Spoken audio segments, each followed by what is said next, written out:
Hello everyone.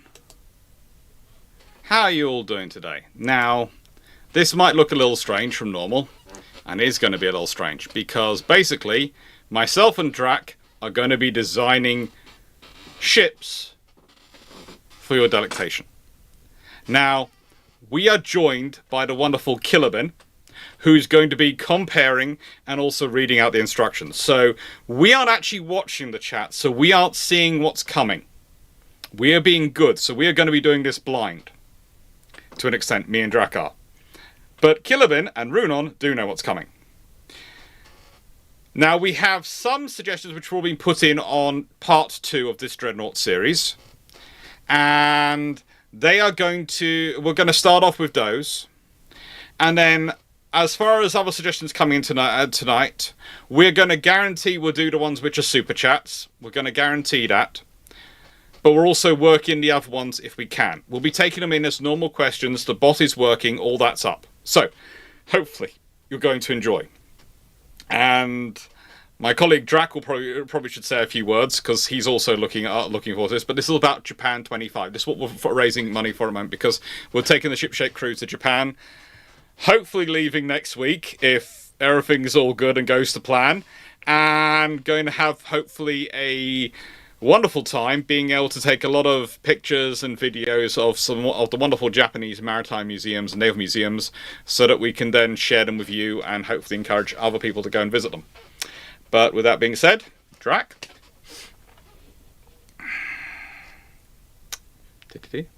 Hello. What would you like me to say? Are you looking forward to tonight's challenges? We don't know quite what's coming for us, Dreadnought-wise. What are we going to have to design? What Kilobin's going to select of the ones that have already been submitted, and what's going to be put in the chat? Should be I'm fun. mildly dreading it.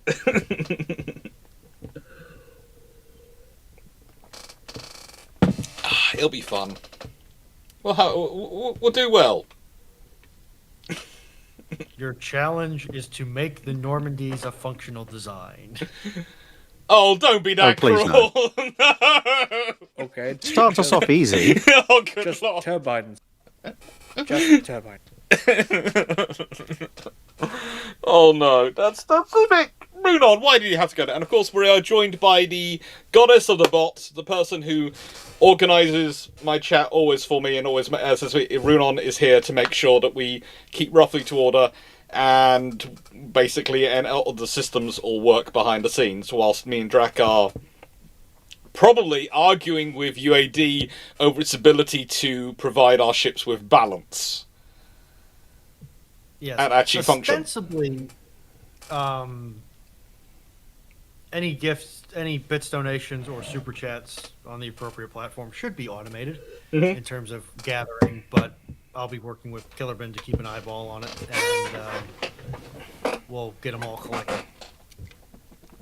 And of course, Kilobin is here as well, and this is really nice of him to offer to compare this evening and make our life hopefully sound normal. Eh? Hello, I look forward to being the judge. It's very kind of you to join us, because you've got a very busy Friday coming up, haven't you? I've got a busy Thursday and a busy Friday. Yeah, so thank you. So that being said, do you want to pick the first challenge for us? We are both loaded up in... I think I sent them... correct list. I think you sent you the list earlier, didn't I? In the group chat. It was sent as a Word text file. Okay, I have it. No, I have it here. Okay, so...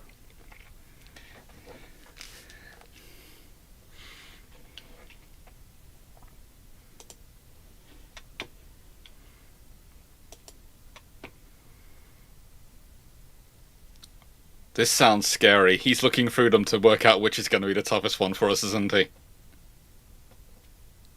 Okay, no, we're going to start off with something easy. We're going to start off with number 5. Royal Navy response to the number 13 series.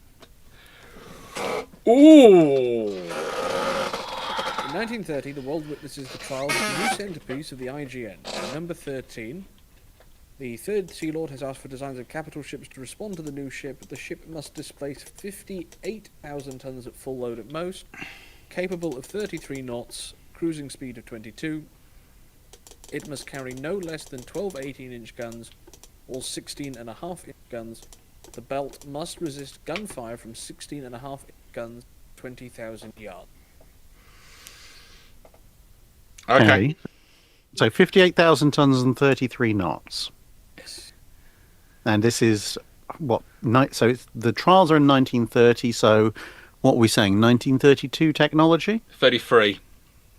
Because let's be honest, 33. it's going to be about 33, yeah. Okay.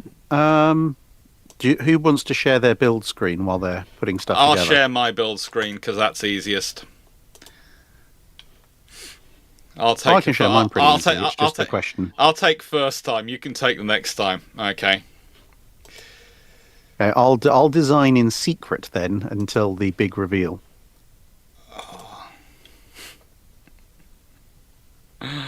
Oh. Oh, every time I click on UAD to design it, it's turning off the screen for some reason.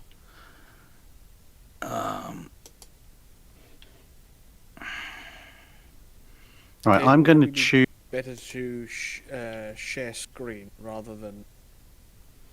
Yeah, I'm going to turn off my camera and share the screen. Yep, that's working. Michael 19th Ultimate Admiral Dreadnoughts. It is a semi-fleet simulation game in 3D, and the notable feature is you can design your own ships based on the unlocked technology. But it's proving to be kind of annoying. So you're just going to have to do this at the moment until I can get the virtual OBS working. Sorry. I will fix that in a second. All right, so 58. Okay, well, we have one problem immediately. What? Oh, If you go for 1933 technology for the British in UAD, the biggest you can get is 55,500 tons. No, I've got 58,000. Oh, you're on a battleship. Yes. yes. I'm doing battle cruiser because I need that 33 knots. Well, it's a a number 13 design. In the nicest way, I thought, friggin', I need something to help me out here. Okay, I'll go battleship and I can I'll take an N3 hull. Yeah, that's what I Oh, done. it's very hydrodynamic, Yeah. but it is 10 years old at this. Yeah, but I've got it and I can build it more quickly.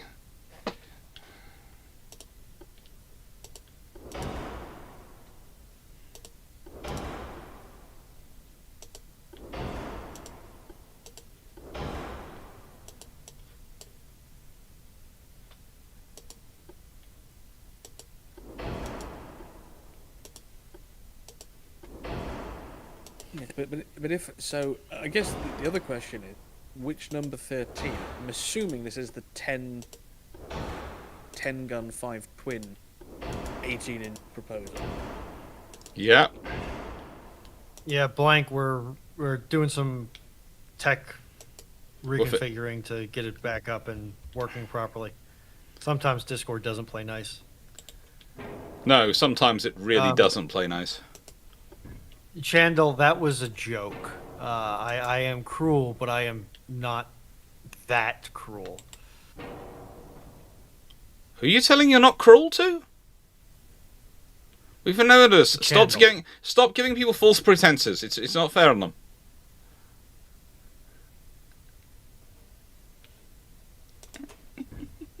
$74, right? Ah. Well, we fight tech issues. That's weird with the latency. Wonder if... Huh.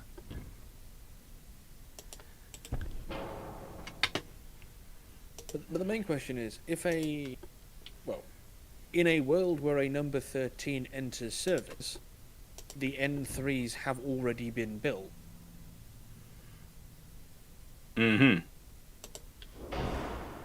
Unless this is Japan breaking the treaties a lot sooner than expected. Well, I presume this is carried on, and the end freeze are now being modified to be their response to the end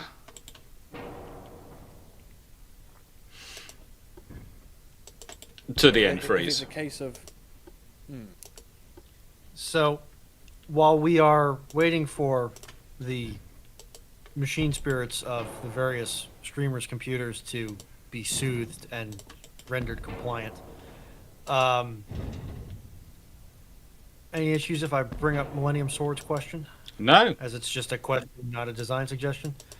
How far could you feasibly upgrade a dreadnought hull? Could you say perhaps stick Aegis helicopter launch pads and VLS on it? Which dreadnought hull? Because there's a very large spread of dreadnought hulls, and I mean anything's possible if you're willing to strip the ship down to the keel. The barbettes are going to be a bit of an issue for VLS. I mean, it was Mississippi that was the U.S. test bed ship, correctly, post-war. So she is equipped with first and second generation surface-to-air missiles.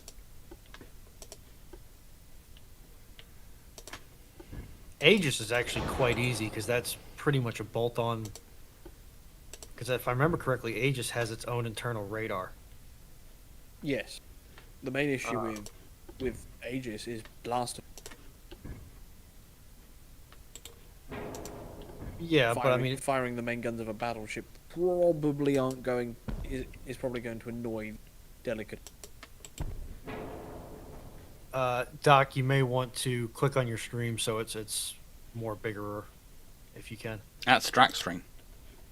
Ah, there it is. That's Drex. Yeah, that's Drax. Drax doing something similar to me, in terms of he's having fun with the weights. Yeah, well, I tried the battleship route and discovered that trying to put a 33 knot battleship into UAD, basically your entire hull weight is minus a couple of thousand tons is taken up just getting up to 33 knots. So I've switched over to the G3 battlecruiser hull. Mm-hmm. I mean, let's see. Well, that's not Millennium Sword. But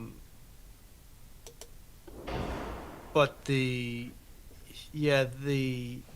Aegis,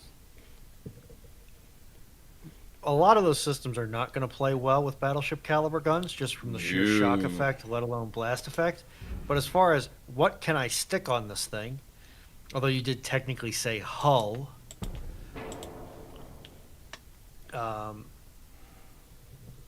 would it be feasible?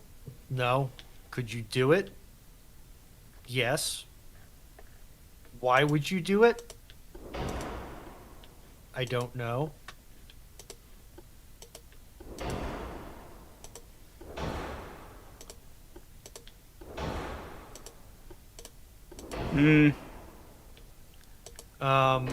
IO2, modern day Aegis is going to require a whopping amount of power generation to run the radars and the processing computers and the control computers and everything. So, oh, that's Aegis. I'm sorry. I'm thinking, no, Aegis is right. Yeah. Aegis Yeah. is, I mean, I'm thinking of I'm thinking, my brain crossed it with phalanx. That's the issue. which is of the Flight 2 Berg that got fitted with the additional electronic warfare capability that makes her look dangerously unstable. Because the radar array is like hanging over both sides of the hull. Because they fitted her with so much electronic warfare capability that you probably cook someone.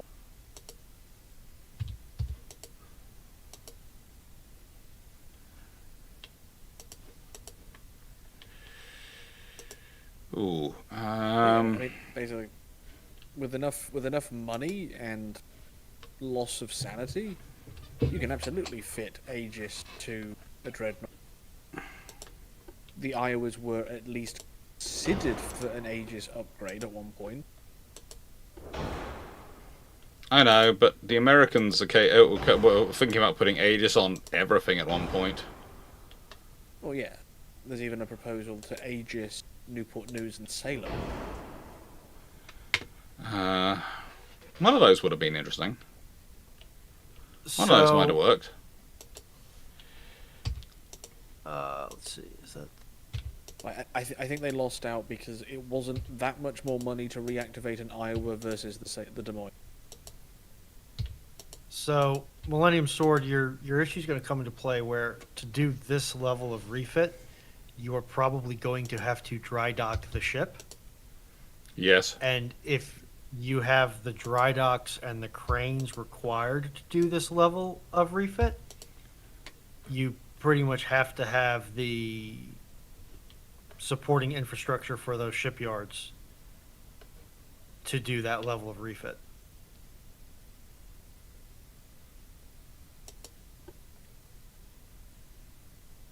So, if you can do the refit at all, you can also build from fresh steel.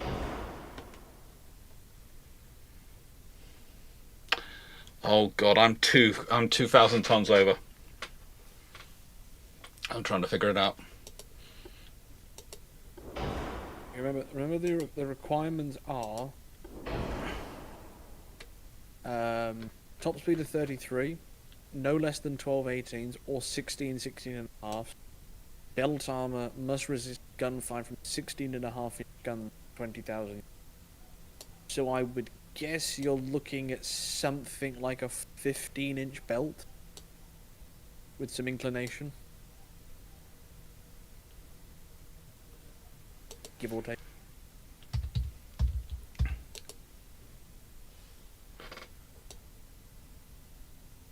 Lions, yeah, that's going to be our heavy bias. Lions on Twitch asking, are we only taking battleship suggestions for tonight? However, the bot is on, so we can take regular questions. Yeah. But, if you can bias them towards battleships, that would be nice.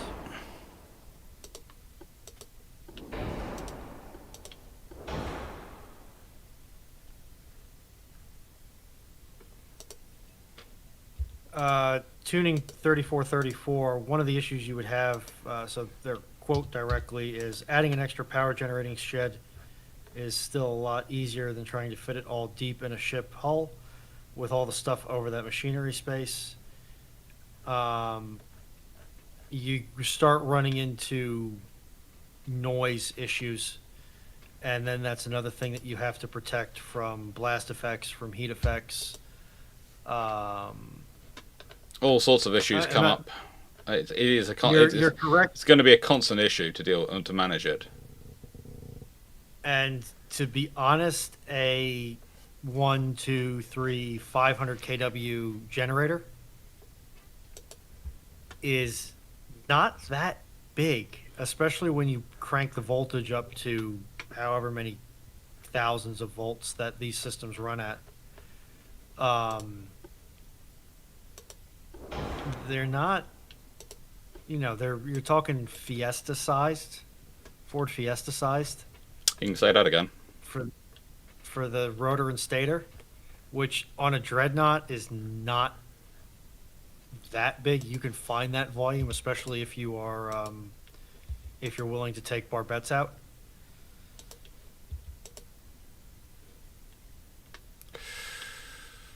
I got 1,000 tons, and I still got no secondaries. The question really is how much of the Dreadnought are you willing to take apart to fit these modern? Because if you're completely stripping it down to the engine, yeah, you've got a big hole to play with. You can do almost anything. I was looking at it from the perspective of, if you're willing to not even take it down to the engine, take it down to the keel plates, because then you'll have the room. I question whether or not a Dreadnought hull has the correct stability profile for VLS. I guess if you're removing gun turrets, You've got the space. Is a 32 cell VLS heavier than a triple 40 gun turret.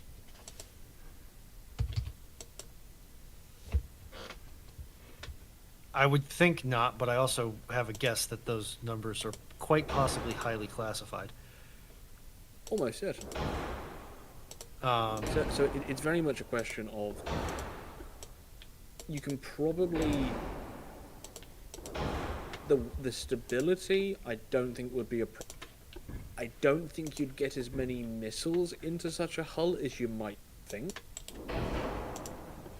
due to internal arrangement and the fact that the Arsenal ship set, those ships were designed. Well, the concept is figured in such a way that you are building the ship purely for the with a lot of missiles.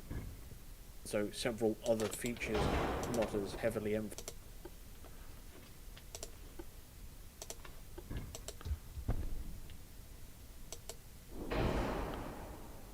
Compared a monkey paw hull USS Mississippi being used as a test bed for VLS. You just essentially replace triple 40 gun turret with the VLS.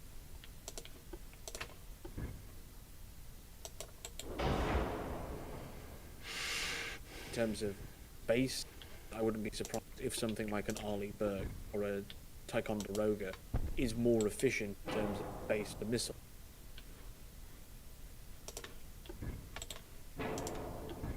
But if you're pulling everything down to the kill, jam as many missiles as you want it. Yeah.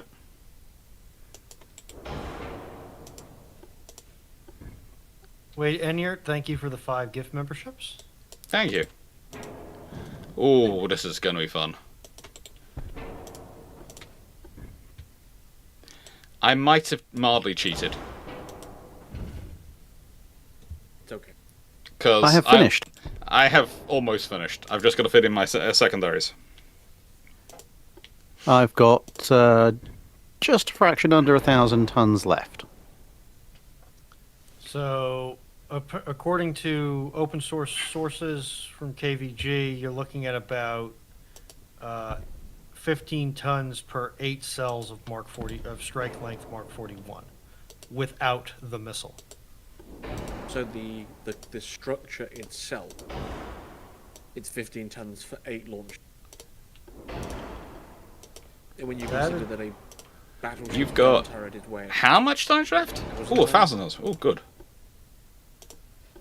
Yeah, 886 tons left on a 55,500 ton displacement, which is the maximum I can go with a battle cruiser. I And am. yes, Lions, reported being disgruntled this evening. Yes. But we are hoping we can get it happier. I'd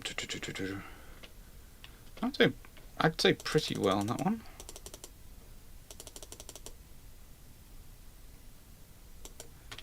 Oh, I just had that. I mean, the Drac creation does line up with a sort of super duper Nelson. Yeah. Both him and I got to go down a similar road. But I've got. I think Well- the nation's glass manufacturers will be happy, because if you fired 12 18-inch guns that close together, you are shattering every window within at least a 15-mile radius. Well, that is useful. That is certainly useful. And we're talking, what? 10 twin 4-inch in the secondary battery? Yeah, so I've got I've actually got 4 twin 4-inch down either side of midships in the secondary battery, and then I've got another pair of twin 4-inch aft on the center line. So my total broadside on any given arc is 12 4-inch guns for AA purposes. And there is no torpedo armor design. No torpedo armament. I have, however, stuck these quad 2-inch, which are representative of pom-poms, all around the superstructure. Which for which for an early 1930s design would be an unusually heavy anti-aircraft. Yeah, I kind of took inspiration from the King George V's initial pom-pom armament, mostly clustered behind the bridge.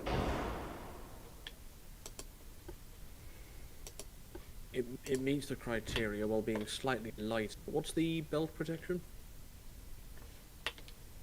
I've got 14.8-inch belt in an all-or-nothing layout and a 5-inch deck. I have saved some weight by adopting the Royal Navy practice of conning tower. What conning tower? Well, if it doesn't designate the fuse, have you really taken it? You know, The turrets, however, are 16-inch thick, with both in terms of their face armor and their barbette armor.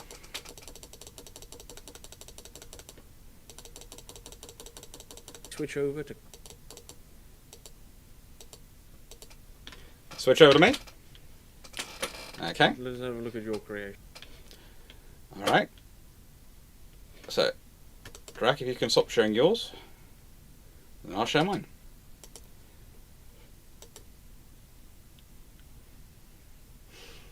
So, there we go.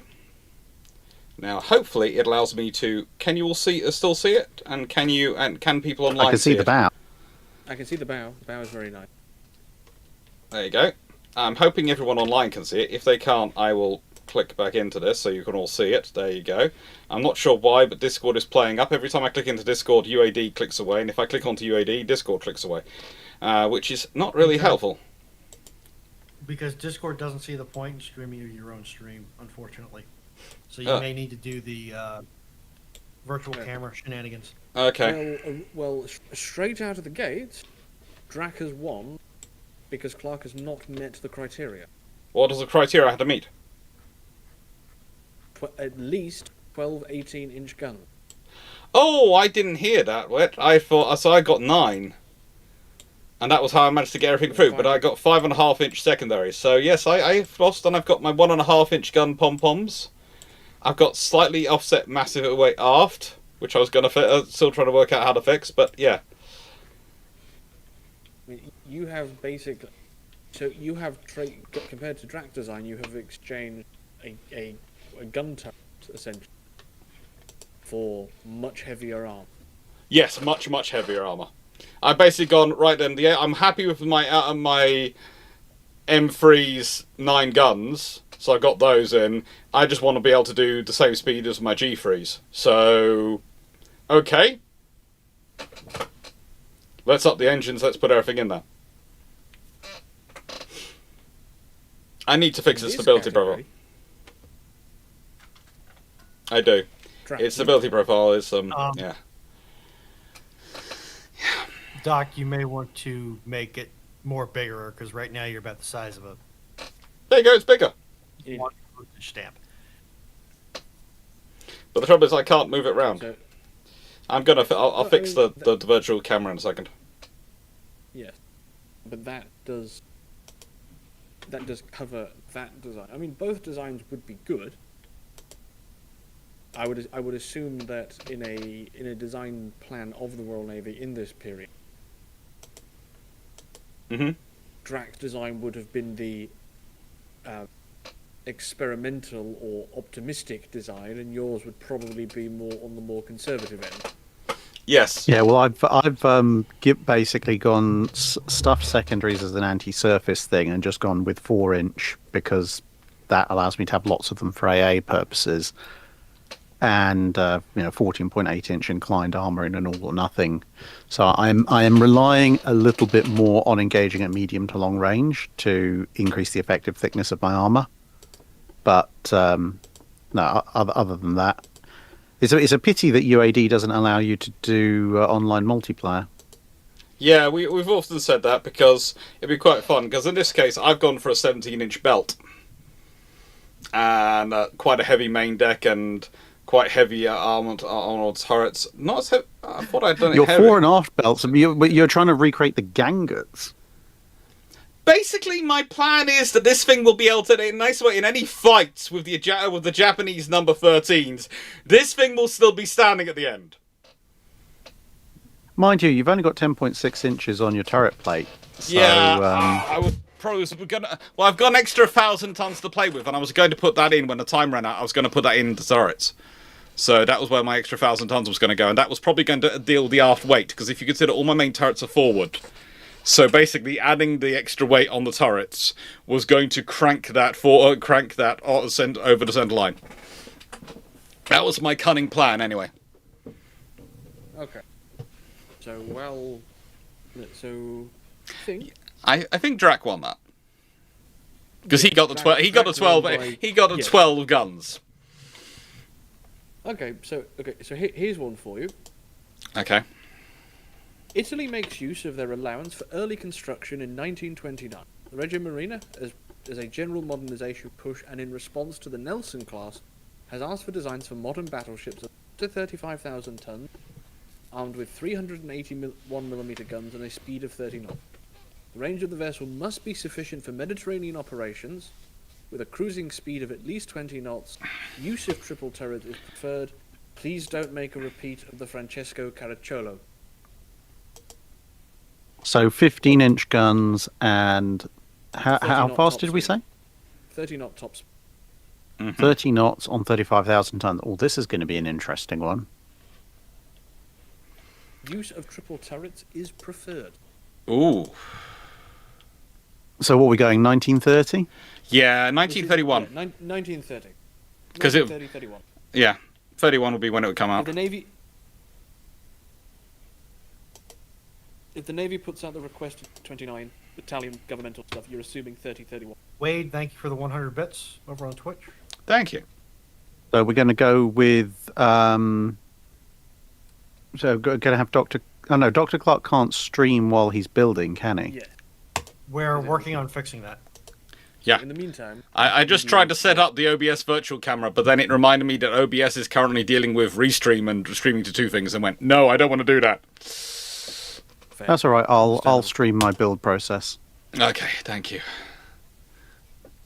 So, yeah, basically, like... The People Reggio can just see Marina, my face going, historically, ah!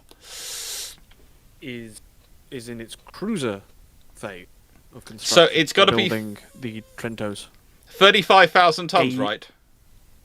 A Washington Treaty compliant battleship. Oh, frigate. Which basically means using the modernised Dreadnought 1 hull, because all the others are... Yeah, that's the far only too large. option. And you want me to get that to 30-something knots? Okay. To 30 knots. To 30 knots. This is... Yes. Oh, who set this one up? Which particular person? I'm going to see what I can do decided with the hers? battle cruiser hull. Modern battle cruiser 1, 33,000 to 47,000. Now I might not get as much armor on this one, but I can at least get the displacement while looking not like a Queen Elizabeth. And you've also got to remember that the ship that the Reggio Marina is looking at is the Nelson.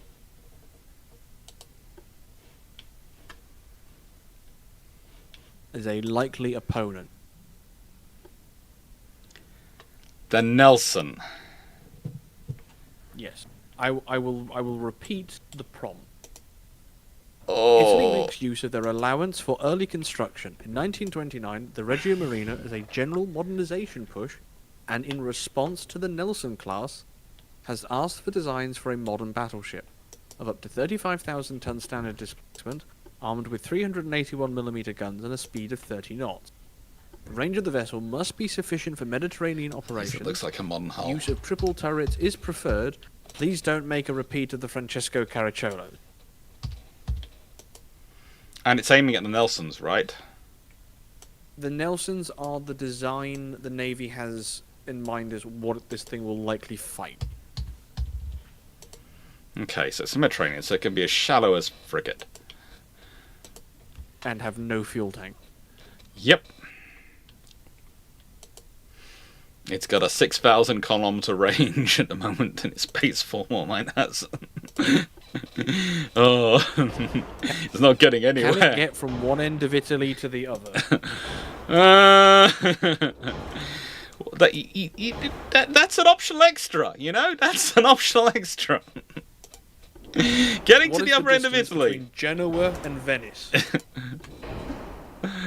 Why do I want to go to Venice if I'm from Genoa? You know, I might as well enjoy Genoa. You know, I'll just stay there. What can it get from Taranto to Tripoli? Again, why do I want to reach? Oh, good lord! Is it me? They have the German superstructure designs for the Italians. Okay, that looks more Italian if I go older. All right. All right. What can we do? Ooh. That looks surprisingly good back there. Okay. Triple 15s.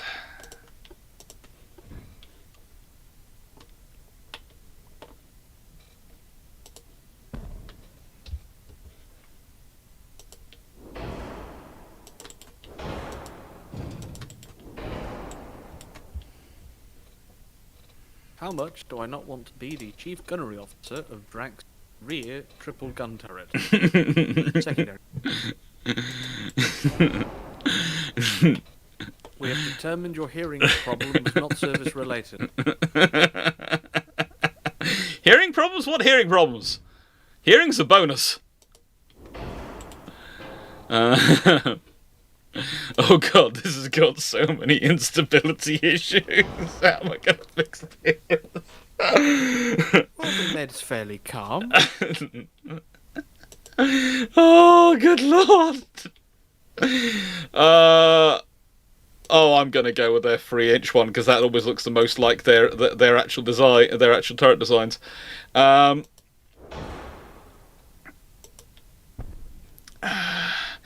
And because they're Italians, we all know they love their 3-inch guns.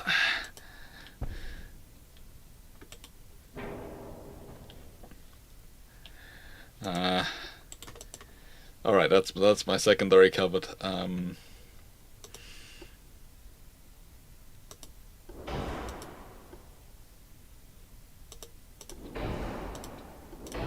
Best we can get from shells. They were up to, well, I'll give them TNT because that makes sense. They were using cordite, weren't they? They were using cordite, so I'll go with that. Ooh, enhanced loading.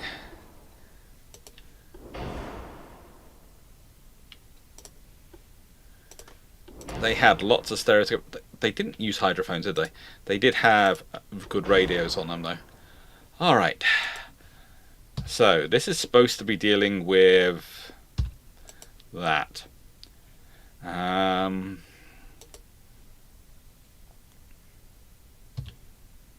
like I said, the ship the Navy is looking for a viable counter to is the Nelsons. Mm-hmm. In terms of a ship that they could run into, that I guess they want to be sure that the ship can have a good chance of fighting, is Hood.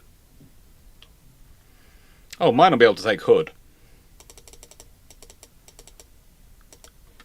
The main trouble I have is...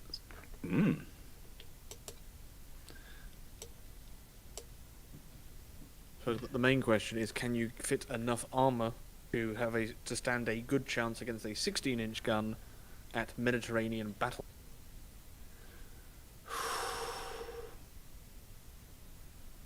Probably, apart from... I've got a really tough thing with a roll going on.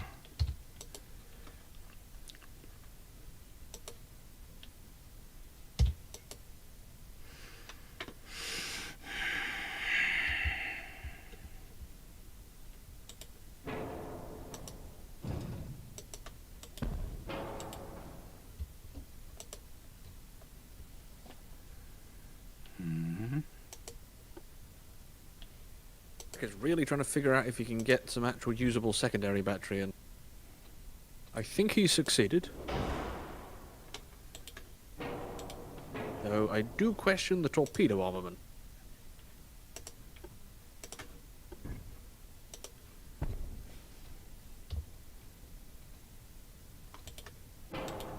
Well, I'm thinking Mediterranean close-in battles.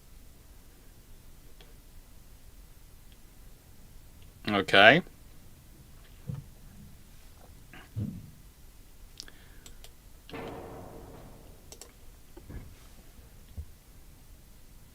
That's a reason for it, yes. But, I'm not sure it's necessarily a good reason. I never said it was a good reason. I just said it's a reason. Oh.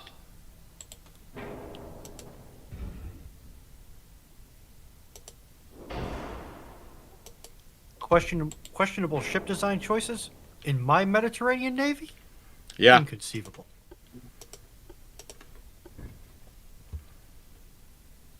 How obsessed with the 6-inch gun, with the triple turrets, are we allowed to make them? Well, I mean, Italy was an early adopter of the triple, in general. So I would expect that penchant for triple turrets to continue. You are, however, more limited in the case of displacement than anything. Not really. I've managed to get mine to 32,000 tons. Steve, I feel like that should be when the fat man swings. But it does only have a range of 9,000 kilometers.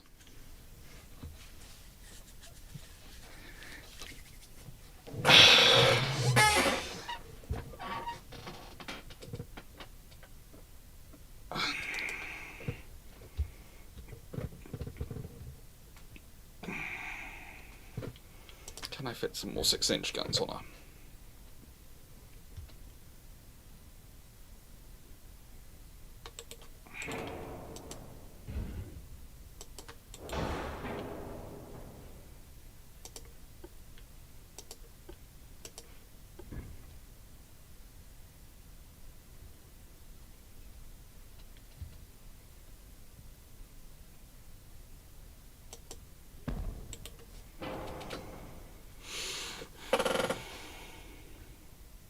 I mean, Drax got his extremely low in its current displacement.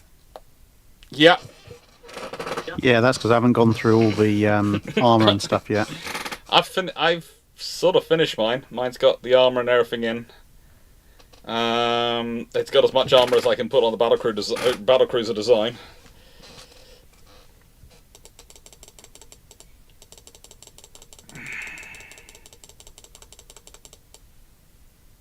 Did Italy ever investigate turbo?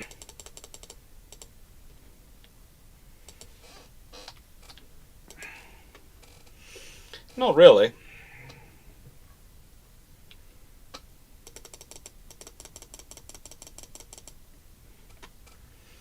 I've got a lot of 3-inch guns, I have to admit. Oh, torpedoes. I haven't yet added in torpedoes. Should I put deck-mounted ones or underwater ones? Well, it's a 1929 era request, so one would assume they'd still be underwater. Yeah. That is my plan. 22-inch underwater ones.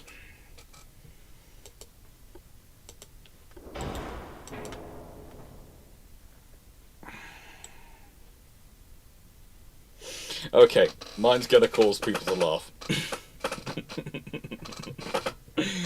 Oh, right. I'm concerned that the good doctor took the Nelson inspiration literally and has just made Italian Nelson Superleggera. No, I've made something which would genuinely scare the bejesus out of quite a lot of people.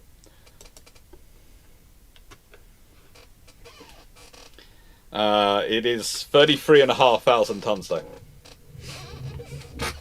So I'm 1,500 tons under. I mean, like, Drac has created basically 1931 Littorio. Or essentially a Littorio-style ship configured to be treaty compliant. Mm-hmm. I have made something which is treaty compliant,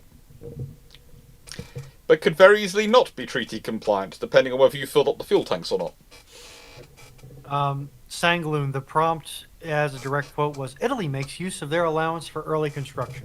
In 1929, the Reggio Marina, as a general modernization push, and in response to the Nelson class, has asked for designs for a modern battleship of up to 35,000 tons standard displacement, armed with 381mm guns and a speed of 30 knots. The range of the vessel must be sufficient for Mediterranean operations, but the cruising speed must be of 20 knots. Use of triple turrets is preferred. Please don't make a repeat of the Francisco Caracola class battleship. I didn't, but I was sorely tempted, and I find that lack of faith in my ability to repeat that that particular design disturbing. Yeah, well, they had to make it interesting somehow. I could have repeated them so Right, well. there we go. Okay, so upon review, you have deck-mounted torpedoes with no discernible shielding. Nope. So they might be fun to use in anything other than a calm. Yep. The second 6.6-inch secondary battery is high. Not sure how that would do for the ship's stability. Then again, you do have a much heavier 15-inch turret sort of next to it immediately. Yeah, I wanted to do it in a series of steps, but you can't put a small barbette on the compact secondary tower to extend that height. And Right. the next step down on the barbette here, because ideally I wanted that barbette to just superfire over the aft turret, Yeah. but it was basically just too low or miles too high. So we have the transmission tower. Yeah. 14-inch armoured belt. That should be sufficient for the period. All or nothing arrangement. Solidly protect gun turrets. And a solid battery of Italian 90mm. Yep. So, just as Yeah. a reminder to chat, while we do have a list of suggestions that were pre-collated, we will be taking in suggestions from general chat, and if you want to be at the front of the queue, any donation totaling either 300 bits on Twitch or higher, or about $3, £3 on YouTube, depending upon what your local currency is, on higher, will get you to the top of the tree. And we're also taking questions when they're relevant to what we're doing. Yes, Let's see what I'm doing. Now we'll switch over to... Yes, I'm concerned. I had fun with this. As a question for, I believe it's Drax Design, torpedoes of this era, how sensitive are they going to be to high levels of concussive shock? My plan for those torpedoes is essentially if you end up in a close range Mediterranean firefight, then you can fire them and have fun. And if you actually end up in any kind of long distance firefight where you might be firing your main guns over the launchers repeatedly, you basically just fire a bunch of spoiling shots at your opponent and hope to screw with their maneuvering at the beginning of the battle. They are very much not supposed to be retained in the middle of a prolonged gunfight. Now, Understandable. what I should tell you about my particular ship is it has the ability to do 30 knots. It also has 12 15-inch 50s. It has 18 6-inch guns, 24 3-inch guns, some 1-inch guns, and 8 22-inch torpedoes tubes. Plus, it does have 14.4 inches of belt armor.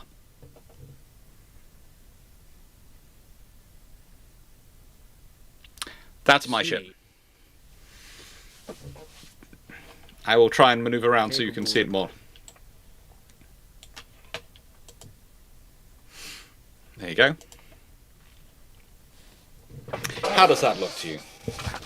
Does she look pretty? Technically, she looks like an Italian Iowa, almost.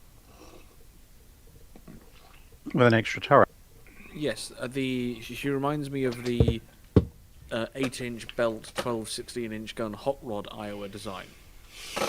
Yeah. Ah, I see. You've gone for the smaller superstructure and the gargantuan funnel. Yes.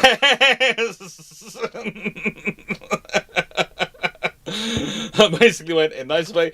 I need this ship to work. Engine efficiency is key. Big funnel, little superstructure, go. And you see I've got the 6-inch guns spaced around so that actually between the A and the B turret and the X and the Y turret, there's actually the 6-inch turrets. So that's how she's got six triple 6-inches gun turrets. I think actually this would be a genuine threat to a Nelrod. I think this will be a genuine threat to even late 1930s design, given they're 1550. Mm-hmm. They're Italian 1550s, so they're like 1555s compared to everyone else. Yes. So, She doesn't have that long a range. no, and like I said, I need someone to do the math. Like, what is the distance between Genoa and Venice by sea? Although, technically, I suppose...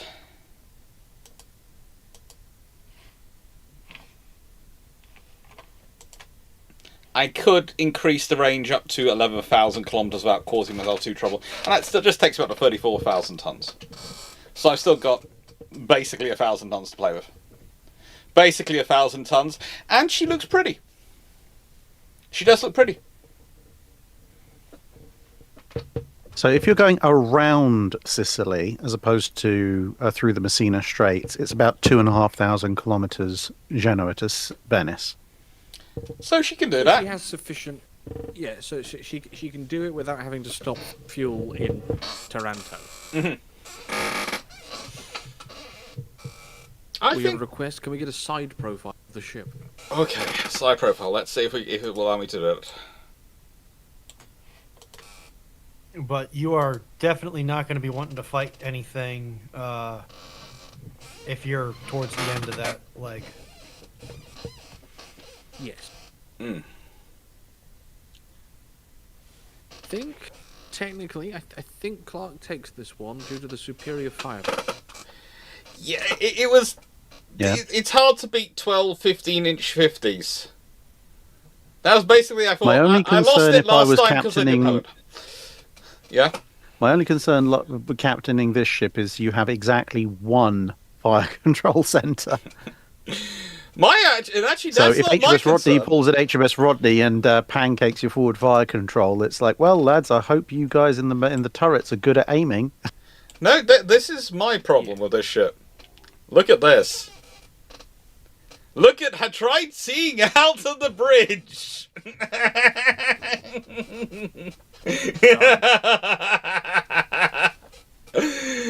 Oh. Okay, so Yeah, you're not seeing where you're going now. We've done British. We've done it. Yeah. So let us move on to the United States. Oh, okay. Oh. The South. Caliban, do you see Larson's statement? Where am I looking? 2 minutes. I'll check the bot filter, but I just Yeah. picked it out of YouTube chat. So, Okay. from Brandon Larson with a $5 super chat. Thank you kindly. All right. Thank you. Design a U.S. fast battleship with a maximum tonnage of 80,000 at full load. Fast till Ship with maximum turret of 80,000. 8. works! 80,000. So is that our new next task, Yes. or are we going with Yeah. the other US No. one? No, that's the next Design task. a U.S. fast battleship with a maximum tonnage of 80,000, fully loaded. Any year? 19. Let's say 1940. Ooh. And I am pleased to see that This should be fun. Oh nuts, that was today? Reconfiguration of StreamerBot actually does what it's supposed to. Come on.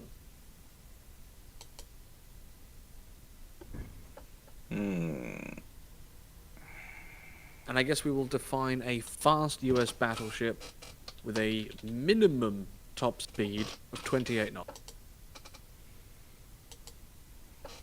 Well, the fun part is you can only use the modern Battleship 3 hull because the Super Battleship starts at 88 and the modern Battleship 2 caps out below 80. So both using the same hull.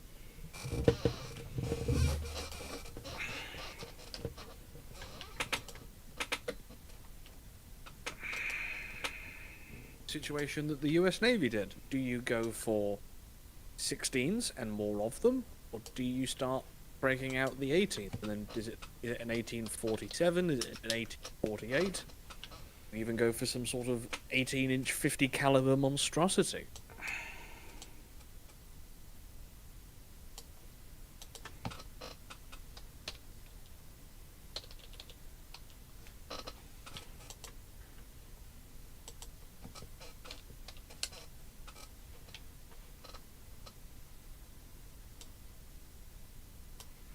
And also, you've got to make it, I suppose, if you're doing for an American fast battleship of this period, you've got to make it Panama Canal compliant.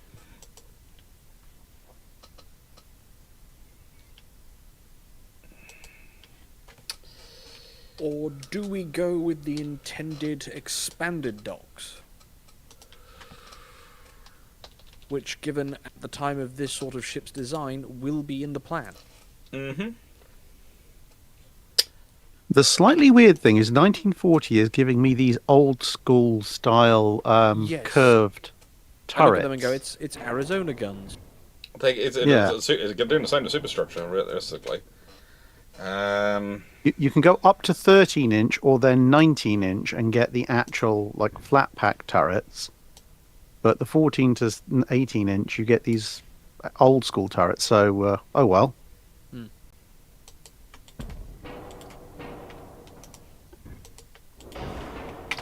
What was the gun armament? Is there any request on that?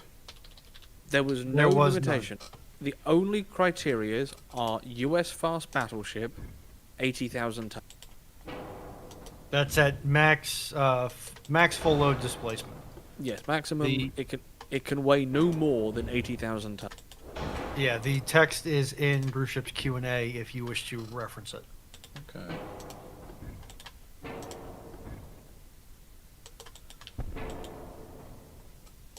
Uh, 16. Brandon Larson has updated his statement with 16 and up. Okay. This big, you wouldn't be considering anything smaller than a 16. I would hope. I could see doing some interesting things with like quad 18s and just have a turret farm, or quad 15s and turret farm them. How many of the Alaska's 12-inch gun can you fit on 80,000 tons? Answer: yes. Answer at a certain point. You do have to answer the question of why do you need so many? Why not? Now, this is, of course, built with Pacific in mind, right? Yes. Ooh. So, one would assume it's something along the lines of, in place of the Montanas, designed this ship.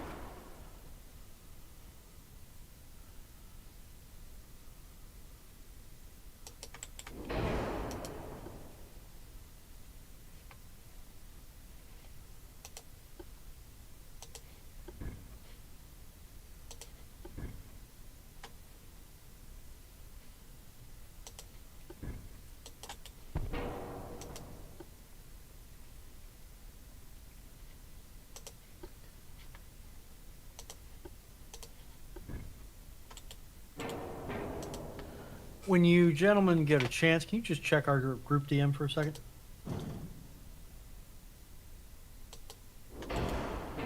Give me a second.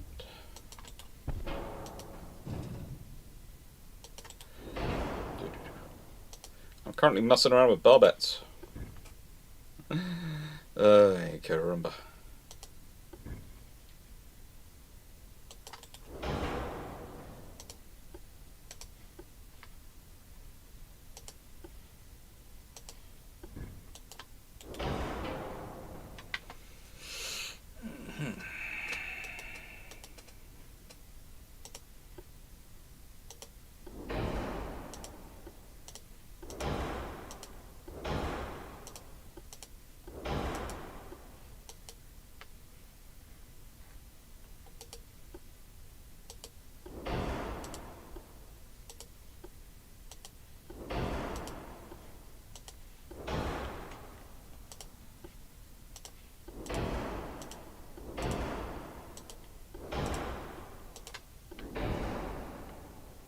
but the USN's old requirement for an 8,000 nautical mile range to reach the Philippines.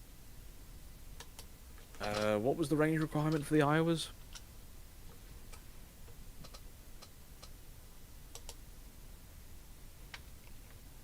8,000 nautical miles. So, in which case, that's west coast of the Philippines. yeah, I think I'm fine. On that front.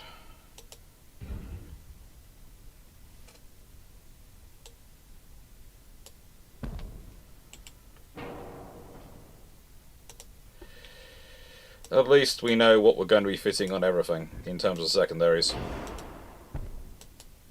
Yeah. Well, I mean, at this point, they are still experimenting with a twin dual-purpose 6-inch. And some of the Montana designs did call for such weapons. So, I could definitely see an argument being made for twin 6-inch secondary.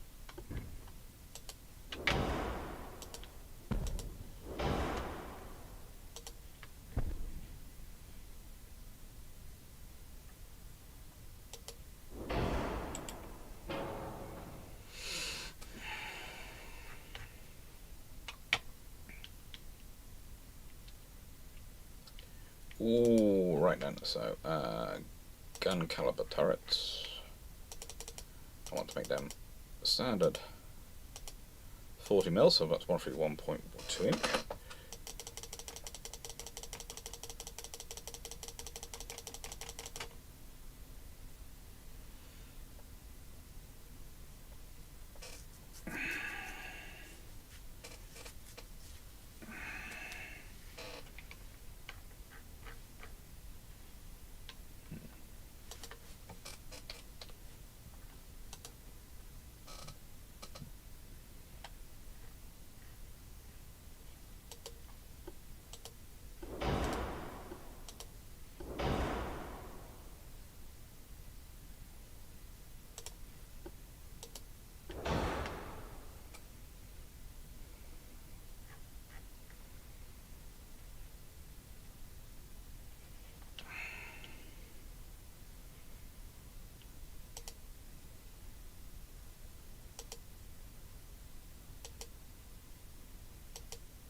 I do love the way you have to actually add on to the 5-inch to get it up to a 38. It doesn't come as the standard on this system.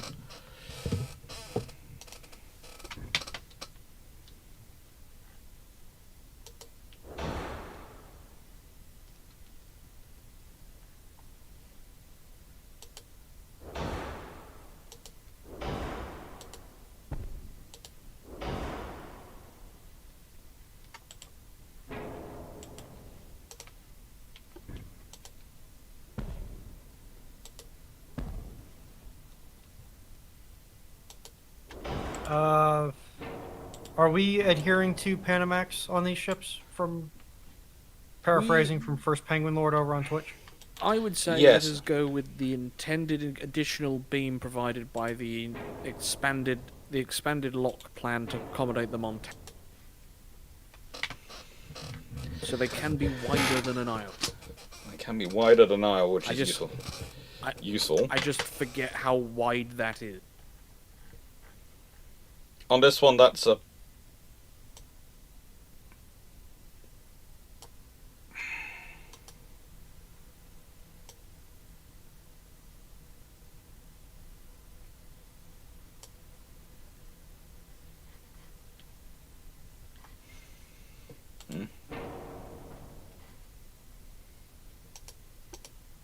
Ah, the secondary tower's annoying.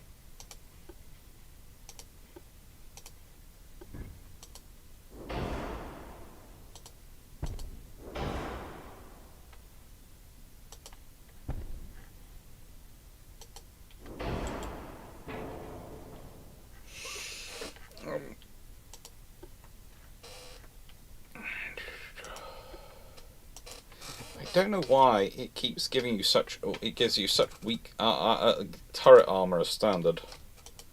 So they go, nope, they would never have turrets that weak. Never.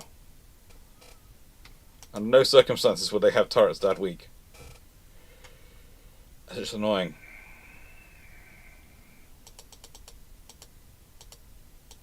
Well, Lions, it is an American fast battleship with 16-inch guns that can cap out at 80,000 tons. If first your problem can't be solved with gun, bring more gun.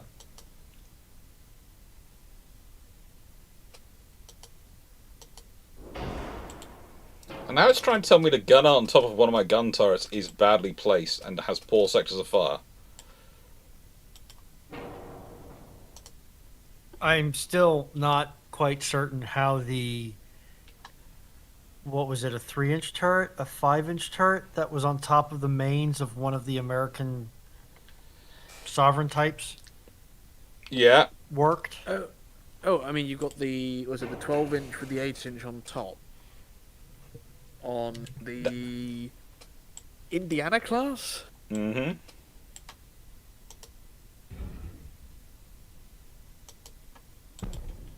Yes, I live relatively close to the Nauticus Museum in Norfolk, Virginia. And they have some models of those ships. And every time I look at them, like, how do you feed that thing with ammunition? If I remember correctly, inside the 12-inch turret are basically just 2 extra hoists that just go through the turret to the 8-inch on top. Yeah. But why? Because firepower and compactness. Because we can. So because we can, we must. It didn't work But why? Because we can. because the US Navy was working on like $4.06 and wanted a battleship that had a useful heavy secondary battery. Because we They can. couldn't afford a hull big enough to fit the 8-inch guns separate. Right, I'm done. I am too.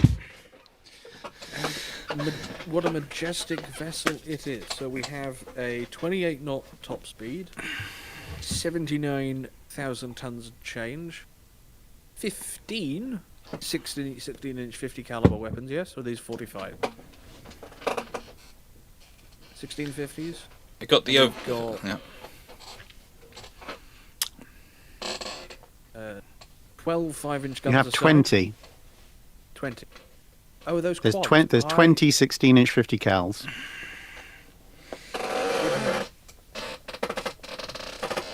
Well, Six twin 5-inch 38 mounts on each side, and a truly American number of 40 mils. good go. And the main armor is 6-inch deck and 16-inch belt, 16-inch gun faces, 16-inch barbette. That is impressive. Mm-hmm. Oh, and I can go 26,000 kilometers. That is a sufficient amount of range. Yes, this should suffice quite. It is quite long, Yeah. and I mean, if these ships were built and served post-war, they'd be excellent candidates for a reactor swap. Because 227,000 shaft horsepower through 6 screws.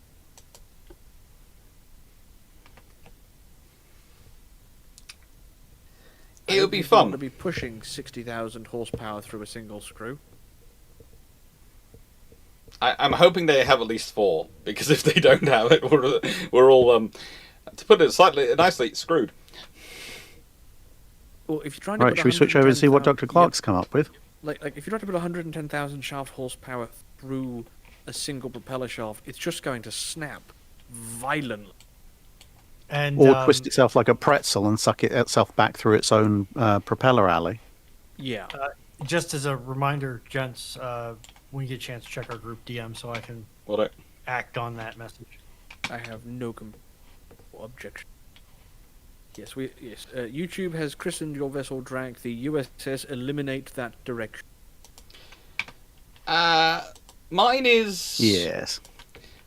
Is somewhat similar in kind. Pedestrian in armament. Mine has just gone for Only 12 guns. 12 18-inch guns.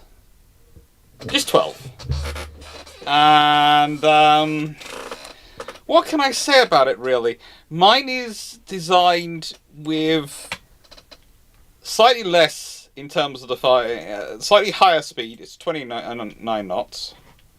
And it's really annoying me the system keeps stopping me from showing it off when I try and zoom round. There you go.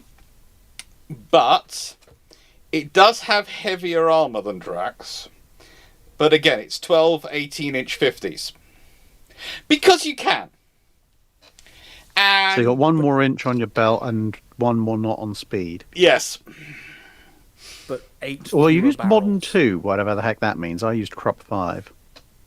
I used the latest generation of armour. I used the very best I could get of American armour.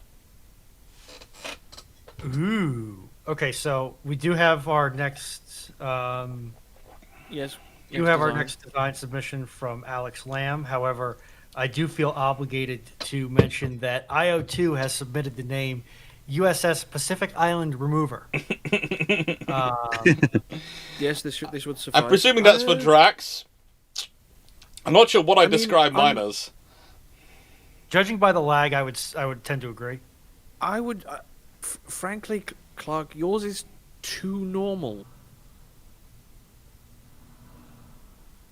It makes too much sense. Whereas, I'm assuming Drac gets paid per per 16-inch gun turret construct. Yeah, well, I kind of went for what if the Brooklyns, but with 16-inch guns, and then made them quads instead of triples. Whereas I kind of went, let's go long Tanner, but with 18-inch guns. I think this has to go to Drac I do too. for purely the Pathé film crew's reaction when it fired a full broadside for the first time. Okay, in the nicest way, I do have to admit that would probably cause many people to be It very, would break every window in the task force. very excited. In contrast, Right, so mine what's does- our next design prompt? Yeah, what's our next design prompt? So Alex Lamb, with a super chat, said, "Would the panel be interested in doing a design to compete against Vickers' contract for Congo?" Oh, Now, here's a question: do they want to compete against the Vickers tender, or compete against what Congo would become? I would say let us go with what Congo would be. ooh. So you are competing against what Congo enters the IGN as. Okay, so they're competing against Vickers tender for that contract. So we're talking 14-inch. They're 1913. 14-inch guns. Yeah, Yes. and Yeah, we're talking 1913 eight- tech so- on this one. Yes. For Japan? Or actually, that's for Japan or for Britain, because she is built in Britain. For Britain, She's saying a design to compete against Vickers from contract. Vickers, So so you it's assume it is a British design competing for the Japanese contract. Okay, so what's our displacement limit? Congo. What do the Congos come out as? 27,000.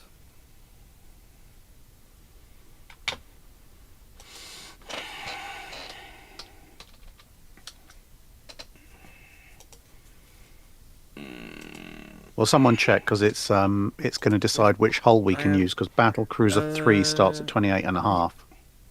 20. Okay, go for. Which year are you in? Because I'm in 28,000 tons. 1913 and I've only got Battlecruiser 2. I've got 2 and 3 in 1913. Have you selected Britain or Germany?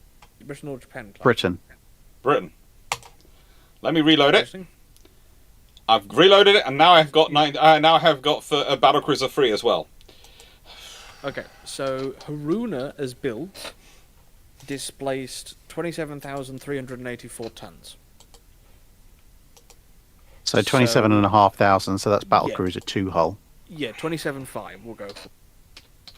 And their speed was 28 knots, wasn't it? 27.5.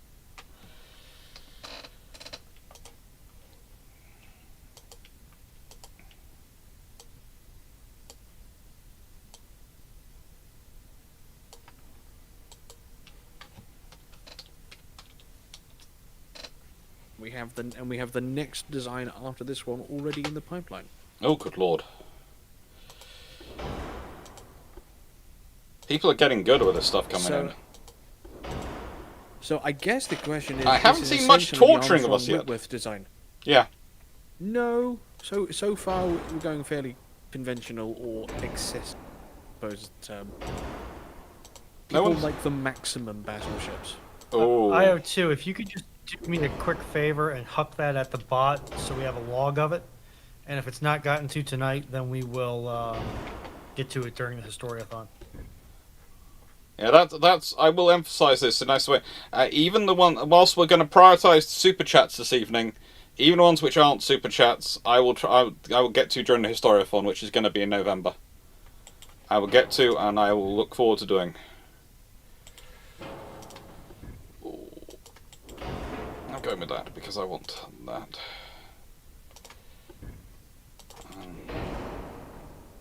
Yes, but so this would essentially be the Armstrong-Whitworth counter-offer to the Japanese, rather than the Vickers design. Yeah, I'm going to be very naughty.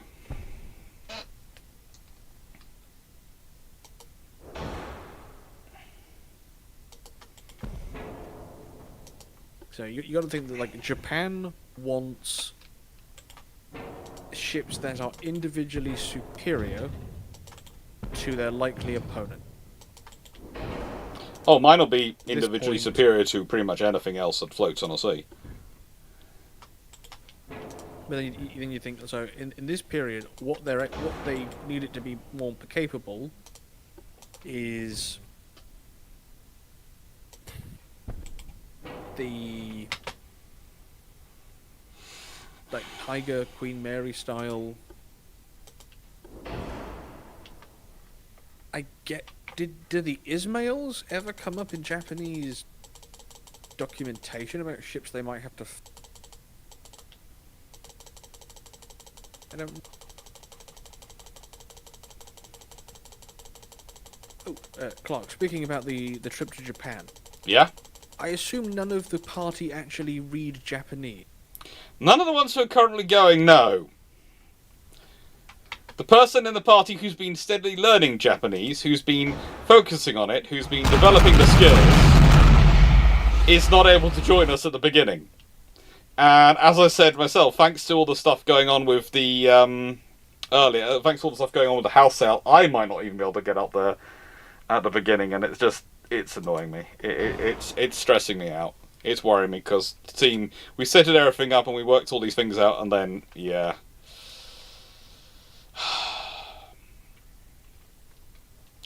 It's annoying.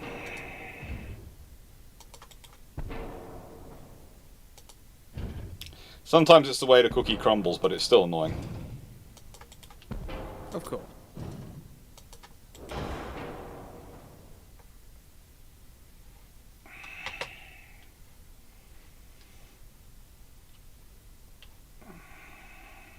What can I do about the pitch? It's really weird I have such a high pitch.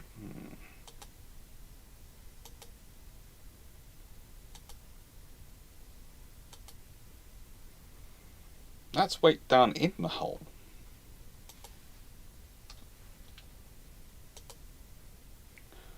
Oh. That worked out. That fixed my pitch problems. That fixed my pitch problems well. Okay, I like that for my fixing my pitch.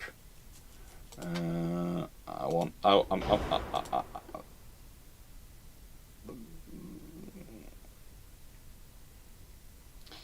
know I should probably go cordite, but I'm always going to. I'm going to powder. Right, secondary guns. 4-inch.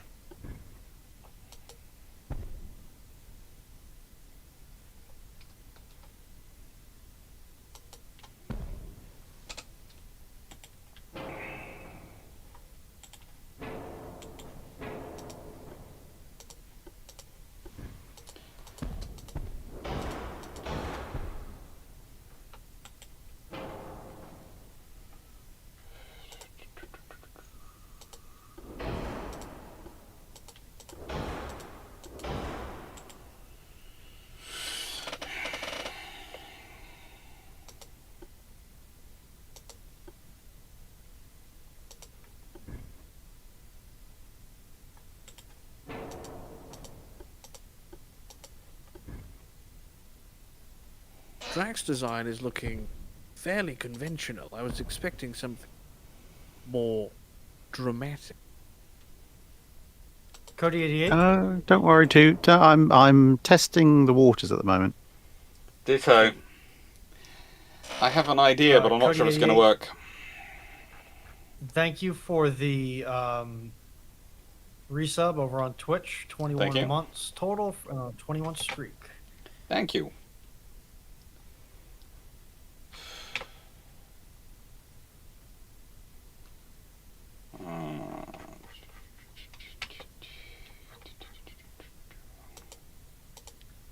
And has Shipshape have a public-facing schedule for Japan yet? Not yet, but that's... Yes, it's on my website. There's one on Drax's website. There's one going to be on our website soon once I've got something sorted up because, yeah, it's fun.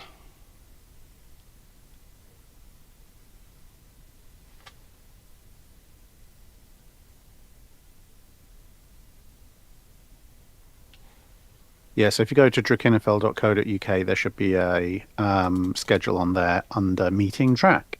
Yeah.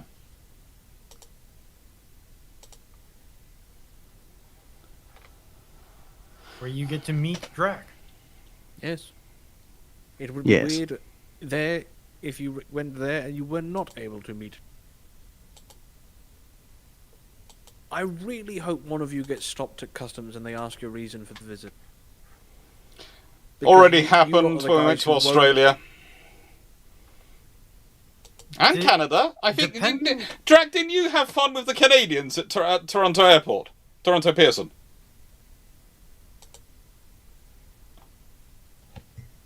No, I just had to fill in the same flipping COVID form 17 times. Depending upon your definition of meet, I do think I might have been able to pull that off at least once. Although, ironically, I wound up meeting the friendly sea mine. Oh, yeah. So, parse that one as you will, question mark? I mean, like, my moving plans have slowly gotten me closer and closer to Japan. I am still waiting for somebody to be looking for have strippers will travel electrician. Well, I mean, if the guys ever, like, I don't know, do like a cross-country US road trip, then in like an RV, then an electrician might be useful. Drag's already done Done one of that. those, and I think he would have liked to have had an electrician with him. Would have liked to set fire to the blasted thing by the end of it. It had the insulation of a wet tissue box. Oh. Although I did have a thought on my way home today that depending upon, because Dr. Clarke, for those who are not familiar with the channel, typically does like an end of year paper contest submission thing. And depending on the exact phrasing of this year's topic, I had the idea cross my mind of, what if I go through the design choices that led to the Sodex electrical engineering grid? 'Cause I actually understand enough of that where, while it would be heavily tinted with my current knowledge, could prove to be quite interesting. I mean, given the fact that, like, most people's sort of basic understanding of naval history, the only mention of the South Dakotas is their electronic systems fail.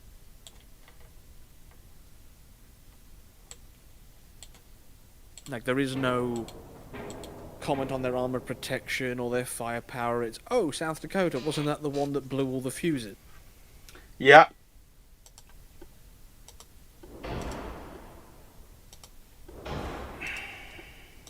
Because, like, all right, so in the full disclosure, you don't, obviously in the 40s, you don't have all the electronic and digital load balancing, rerouting, and auto reset systems that we have today.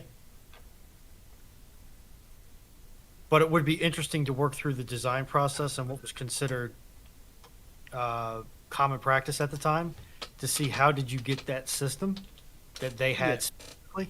And thank you for the resubscription, Leslie.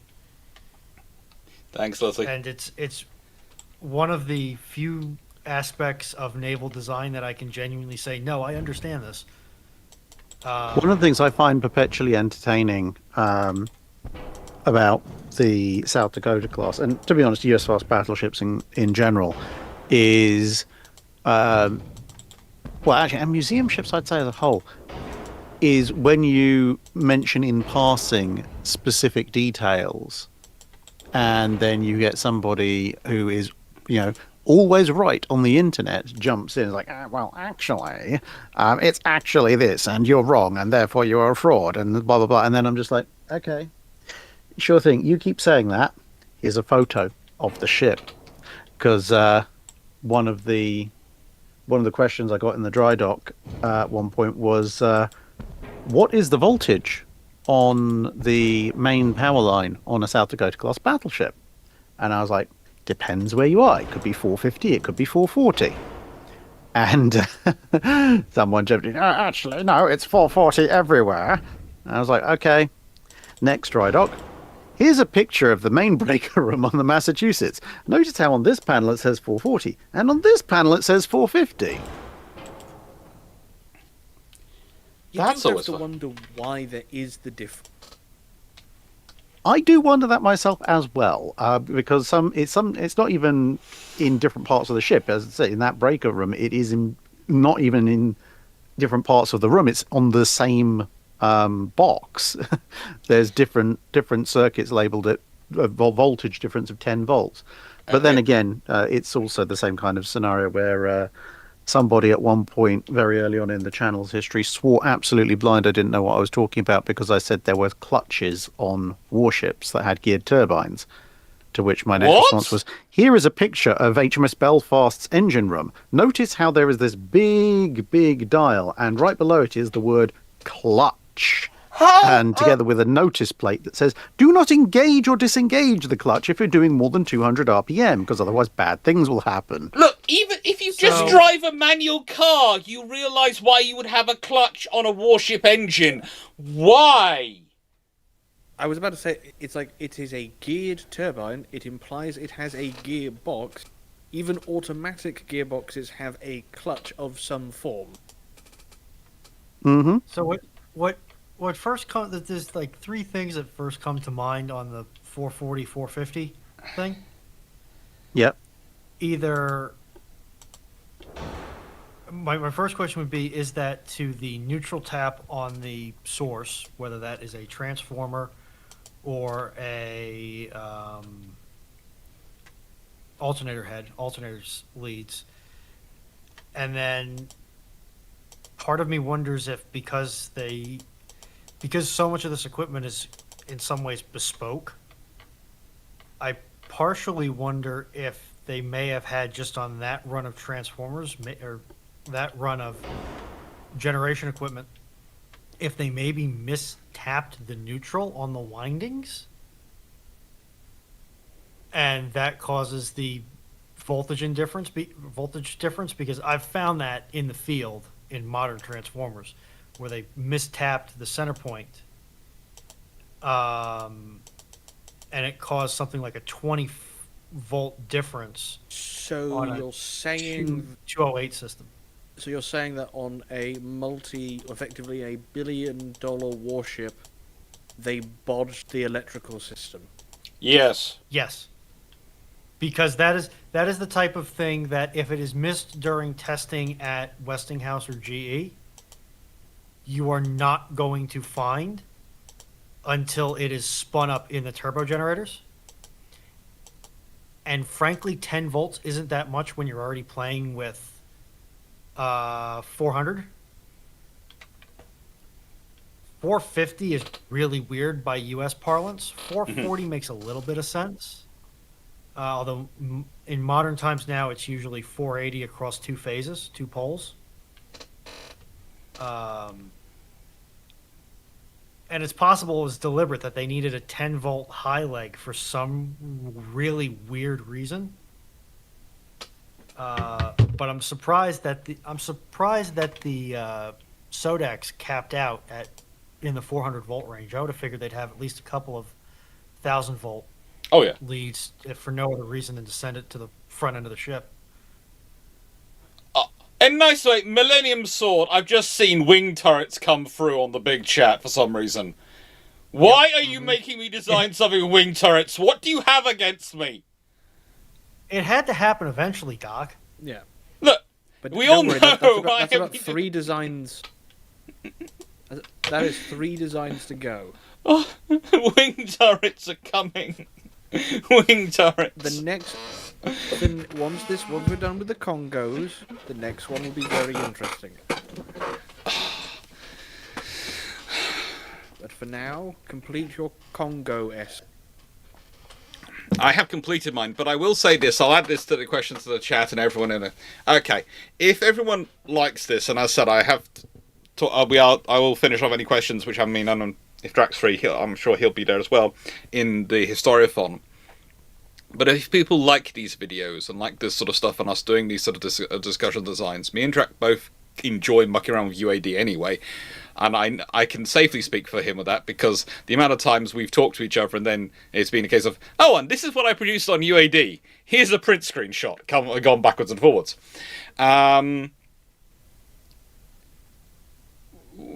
Shall we, if people like it, would they like us to look into doing this better than this, so it doesn't constantly going between my screen and his screen, so people can see both screens when they're designing and try and work out the technology, sort of thing. So if asking that chat, would they like us to improve the tech and try and work it out a bit more? While they are deciding, are both of you gentlemen done? Yes. Yeah. Okay, so Drac has developed the here. So we're underweight, which is okay. We've got a 14-inch gun armed ship. We've got 10 inches of an armored belt and 28 knot speed. Yep. Mm-hmm. Overall, a bit more armor in places than sort of later ships. But I mean, as a battle cruiser, it looks solid, and I wouldn't be surprised if the Japanese were offered something like this. They might have gone for it, given it's got 10 guns compared to most hostile battle cruisers 8 at this point. Yeah, I was going to try and put the belt armor up a bit more, but as you can see, it capped out. Yes. But 10 inches is still 2 inches greater than the Congo's is built. Mm-hmm. Yes. What has Dr. Clarke created? Okay.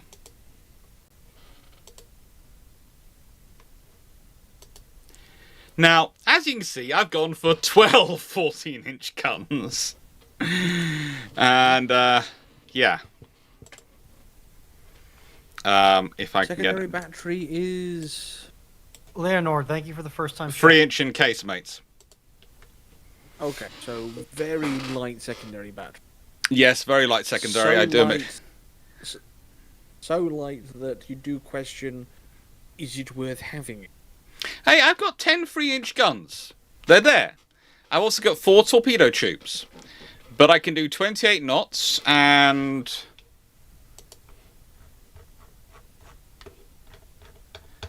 You have upped the belt arm. And I've got, Belt I've got a range of 19,000 kilometers. Think Ah, overall. you've slimmed down and gone deep on the draft. Yeah, Yeah. But if this is Pacific operations, that's how I managed to get the 12 14-inch guns.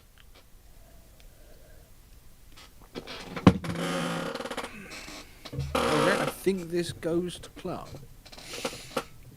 Fair enough. Okay, so I mean, he Oh, does yeah. have a couple more guns. Yeah, that's So- literally the only thing that separates us. next up is a proper versus round. Okay. Clarke must design a 90,000-ton German fast battleship. Clarke must Lord. design the above, but British. Oh, which year? We're talking 90,000 tons, so we'll say 1944. 1944, 90,000 ton German versus 90,000 ton British. This is going to be an interesting Yes. one. Okay. This is when Drac tries to mount a pair of Gustav guns to a ship. Don't give him ideas. He has enough of his own. Dora, Dora, Dora. Oh.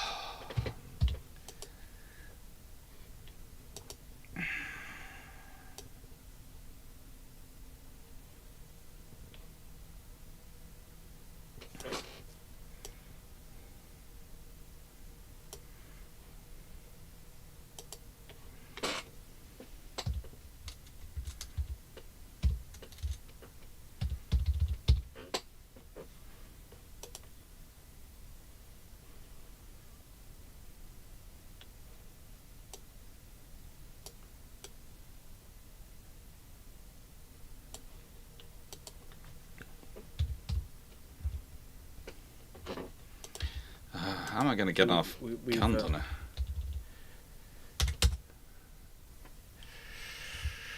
Okay, what guns am I going to go with? That's the question. The Reichsstrudel. That's a fantastic.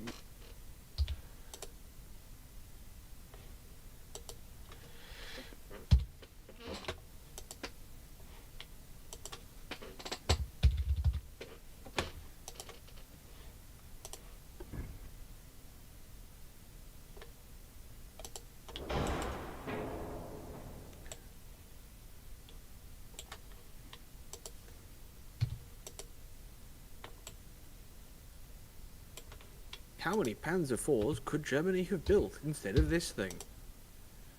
Yes. Alternatively, given the tracked U-boats, could Germany have fitted tracks to this thing? Ooh. Don't give them ideas, please.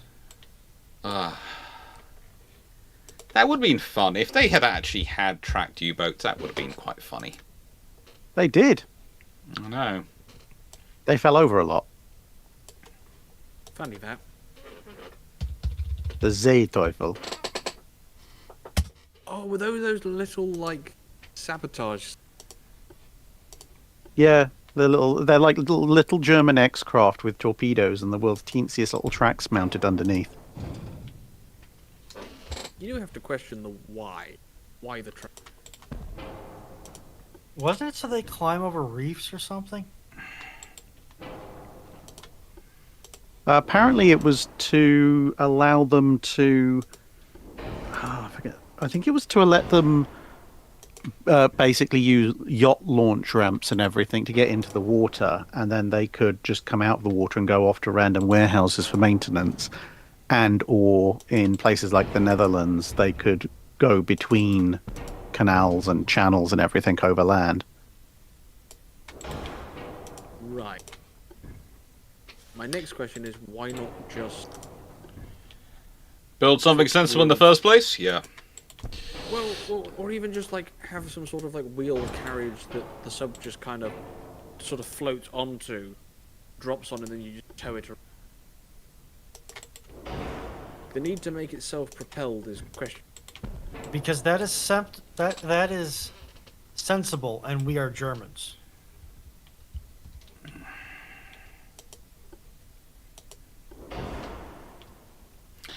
You think 40,000 tons is a lot when you start. 90,000 tons is a lot, but it really isn't. You use it up very quickly. Wait, I mean, you mean you think you're talking 90,000 ton total displacement ship? It's like 50,000 tons will just be the hull to support the weight of everything else. Yep.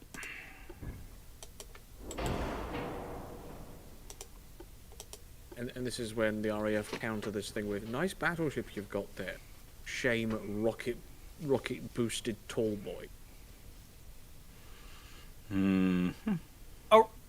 A rocket boosted tall boy just sounds like you took a tall boy to a back garden shed, and when the proprietor of said shed asked how much ground penetration do you want, you said yes. So, after Drac mentioned that in his video, I actually went and did some digging.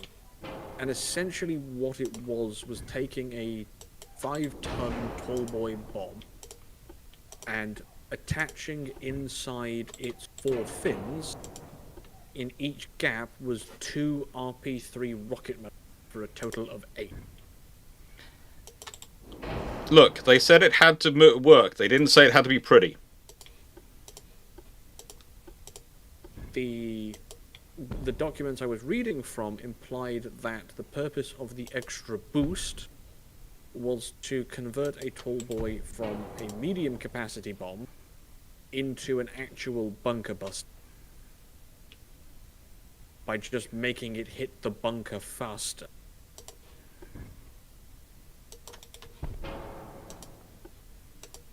Which I can certainly see an argument.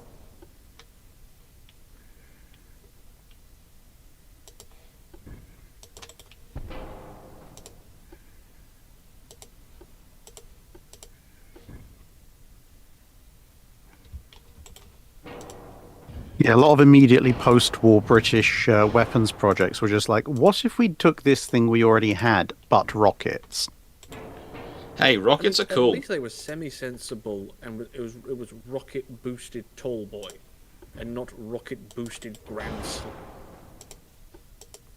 Or, more alarmingly, rocket-boosted T-12 Cloudmaker.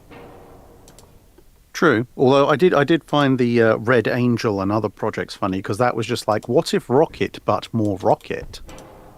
Do I want to know why it's called Cloudmaker? It is the T-12 Cloudmaker is a Grand Slam, but twice the size. Tended to be dropped from the B-36. Yeah. It is a 43,000-pound bomb. The B-36 had to be additionally modified to. It never carried one in testing. The test weapons were dropped from a modified B-29 via a mounting on the wing rim.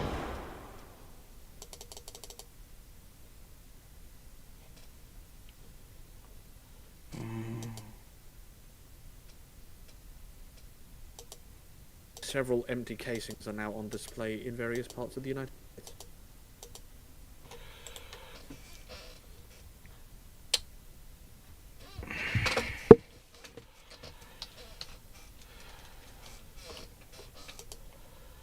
There's even footage of, in preparation for the invasion of Japan, the US Air Force investigated, the US Army Air Force investigated the possibility of modifying B-29 carry ground for the purposes of Japanese bunker busting. So there is a photo of a B-29 with a pair of Grand Slams, one under each wing.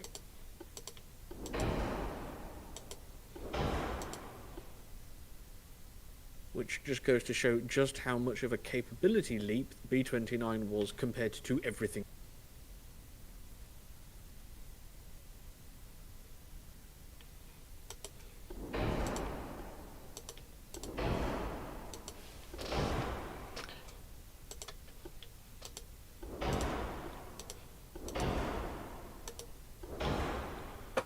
Okay. I mean, IO2, yes, the T-12 would have been useful in Korea by removing half of the Korean mountain. Well, they were getting in the way, and they looked ugly at the time.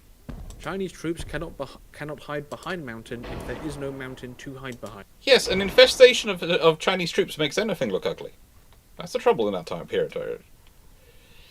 So what I'm hearing is that Whiskey has the right idea, is what I'm hearing. Yeah, essentially. How many Grand Slams could a B-52 or B-2 carry? A B-52 could probably only carry 3, based purely on volume. It's less a question of lifting capacity, it's more a case of physical space. For a B-52, I could imagine 1 under each wing root and 1 in the bomber. Pretty much. B-2? Probably only, maybe 2, but probably only 1. Again, it's the space of the bomb bay. Yeah, Actually, the it's just B2, the they might even have to carry them diagonally.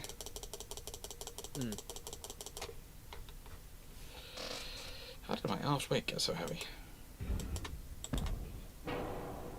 I have a great idea, and I think I should workshop it with DARPA.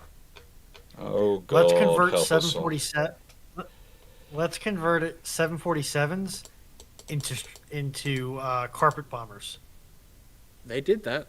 They investigated that.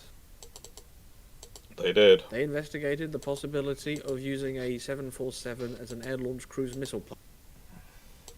Basically hollowed out took all the people stuff out and fitted 4 12-shot rotary launch into a 747 fuselage. It's a methodology of bringing destruction to things. It's not necessarily the most practical, but it's a methodology. It is. It truly is a methodology. I mean, like. And for those wondering the why US Drax not talking as much, is he's had to go on push to talk. For some reason with this system, he gets a huge amount of feedback. Otherwise, he'd probably be giving us even more complaints about the idea of converting the 747 into a carpet bomber. Come on, Drac. You know it's a great idea.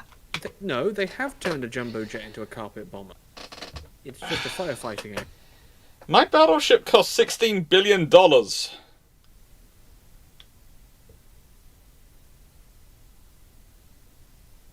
I think Drax's been looking over my shoulder.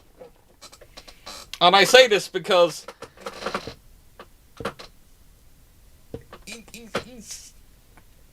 Yeah. The funniest thing about looking at your design, Drac, is no matter how big the hull is, you're still stuck with twin German 105, and you can't fit that many on it. Nope. Nope. I wanted to do dual-purpose 127 mils, but I can't. It won't let me put them on the upper strake of the Right. superstructure.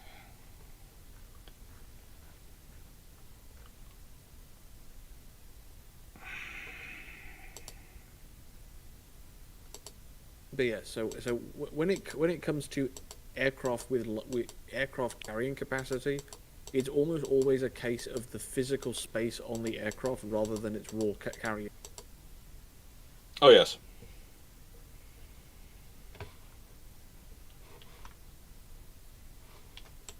In some aircraft, it's kind of the inverse, where a small aircraft can carry an absurd amount of weight relative to its, like the A4 Skyhawk, which could carry more ordnance than a B-17.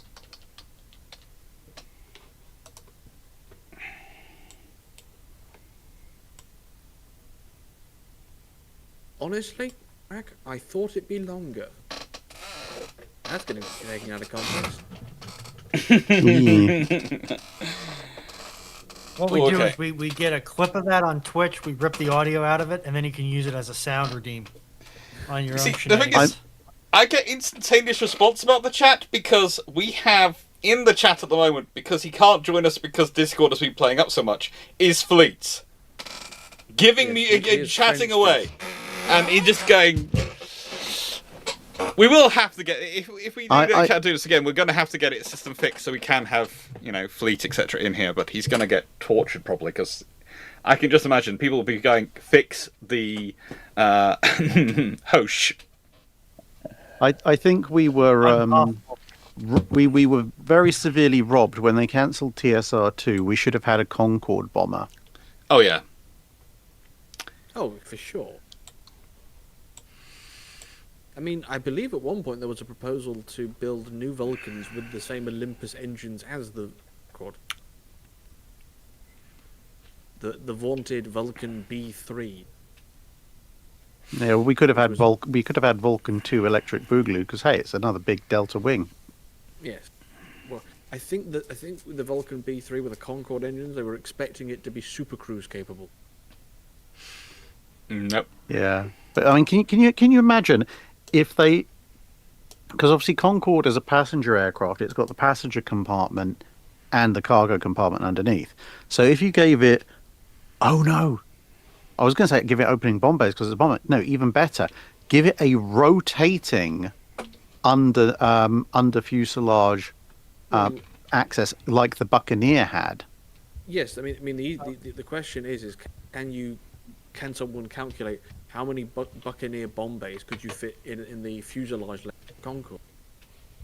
Well, So- I'm thinking more about like because then you could fit some kind of intermediate range missile, and similar to what you're talking about with the 747, have it on a rotary launcher system or rotary feed system. So you probably get maybe, I'd say Well, probably I at mean- least 3 pairs of rotor stacks A Concorde along the length of bomber it. would probably apologies, gentlemen. still be blue steel. Yeah. Just quick to butt in here. Ramal, while we do have the bot on and we are accepting pretty much all questions, we're not going to get to all of the questions. So we're pretty much just plucking out the ones most relevant to what we're doing, which is building and designing battleships. Yep. So if you want to comb through your list and pluck those out, we'll probably get to those tonight. Anything else, you may have to wait till Sunday or ramblings or what have you. So Yeah. Brew ships is always fun for the general history I'm questions. quite liking I'm quite Yeah. liking the idea of a Concorde with multiple rotating bomb bays, just like dropping 2 or 3 missiles That's- out at a time and emptying its magazine stack. That's because you don't want to be missiles. You want to be loaded aboard it, so you can be dropped out instead of having to go through airport security. This is true, but also given the absolute, given that in modern air combat, the few times that Western aircraft have been shot down have generally been when someone's just come flying in absolutely hell for leather, gotten inside the operational decision loop and shot things before anyone could work out what to do, and then just departed. Now imagine an entire bomber wing of Concorde bombers running in at Mach 2-2.5, each volley firing a dozen nuclear-tipped intermediate-range missiles, and then just leaving no explanation asked. Isn't that the you're Lancer, essentially though, doing that? It's basically the B1A 10 years earlier. Yeah. Yeah, and with giant Delta dart wings instead of So- swings. Okay, can you explain to me why the Germans have suddenly got 16.5-inch guns and quad turrets? Yes, because they looked at 16.5-inch guns for their for the I think it was the H-41 or 42. Mm-hmm. So I've gone with the 16.5-inch gun. And initially I was going to go full German and have like twin 18s or twin 20s because they did look at those. But the turret model for the twin 18-twin 20 is hilariously oversized in the game. So I went with 16-inch, upgraded it to 16.5, and gave myself 16 of them. Okay. Well, I've got... 20-inch belt. Yeah. I feel kind of Projectile under-armoured. Resilient. Yep, and I even went with a historical turtleback on the layout. No, I mean, that is fair. Okay. No, she looks the part. Mm-hmm. What have the British created in response to the Super Strudel? Well, they've created what is, I would argue, a better name. The Armageddon. Which is 16.5-inch guns, again, kind of enhance them to semi-auto, so they've got kind of rate of fire. Best radar I could get, best sensors and everything. She can only do 28 knots, and she has 18 inches of armor, but she has all or nothing. So where she has armor, it is all 18 inches thick. She got 5.25s as her secondaries. Has got has got 4 twins either side, and is festooned with a number of 1.1 inch guns, i.e. 40 millimeters. What is the deck protection? Copious. Because I thought she might be fighting at range, the deck protection, as you can see... you actually have a thicker deck than me. My deck is a mere 10 inches. Mine is 12 inches, because I thought I'm going to be firing at range. But I have 20-inch thick belt and turret armor. Yeah. Whereas I've got 18-inch thick turret and armor. I love how you've managed to get exactly 90,000 tons displacement and not a ton more or less. That took some skill and possibly some manipulation of the barbette armor of the 5.25-inch guns. Also, I would like to point out my guns are 54 caliber. And mine are... So, if I'm not sure, mine are 56.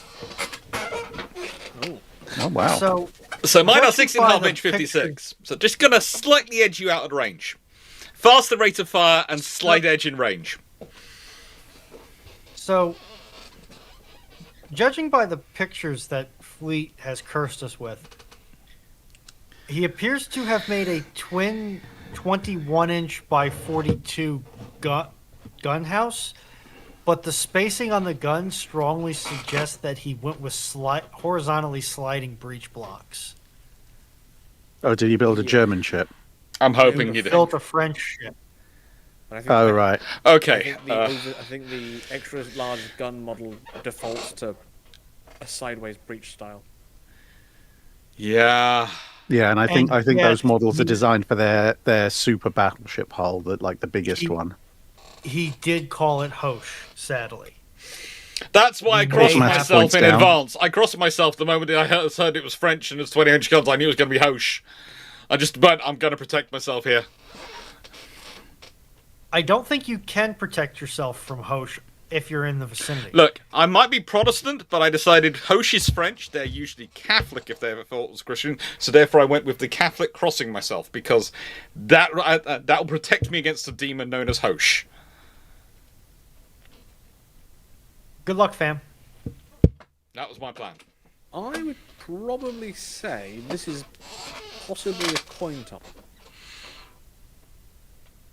Because the German ship is more resilient in a close range engagement, but the British ship will probably win out in a long range engagement.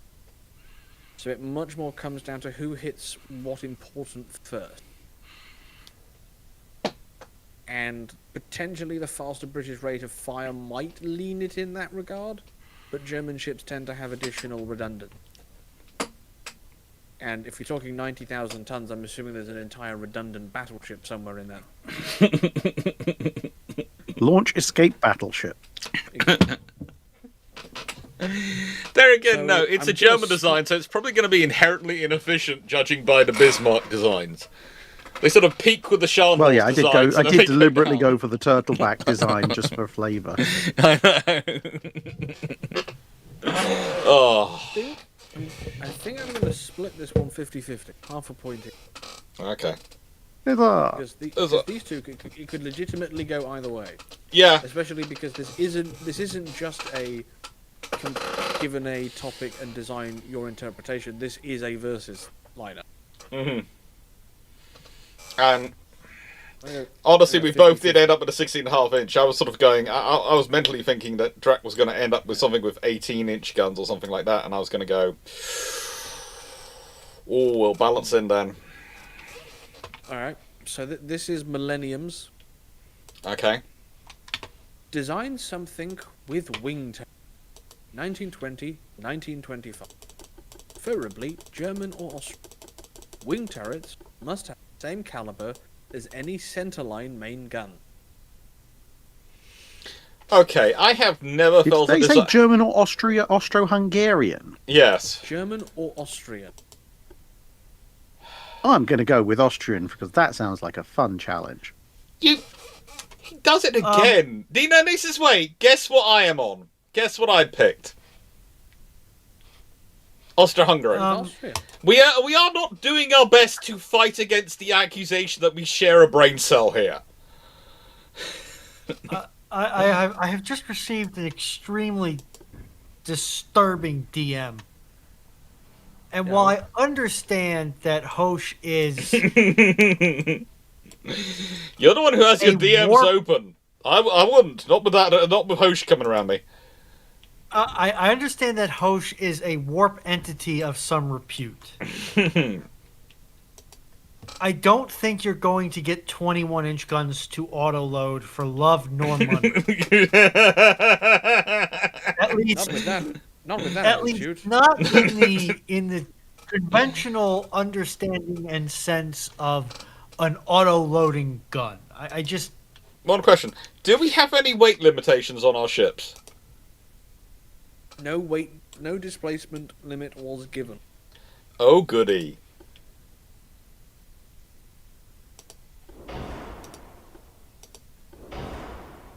give me a minute and I will repost the prompt in both chats. Technically, all three chats. So Millennium Sword has updated at least 2 wing turrets. Cross-deck fire is allowed. Paul, I'm just going to clean up the question chat and get stuff posted where it's got to go. So, thank you. And I already said Given how it's much? the 20s, I think we should probably be limited to a Washington Treaty, 35,000 ton. Oh, I had a nice 62,000 ton design all ready to go. Leslie's response is, "Good evening. I need to try and sleep tonight, so I'm leaving before I see that." Who? Ended. This is Leslie. I believe he's speaking about the 21-inch auto-loading Hosh. Yes, save yourself, Leslie. Save yourself. Unfortunately, the 16-inch twin turret is just so fat on this model.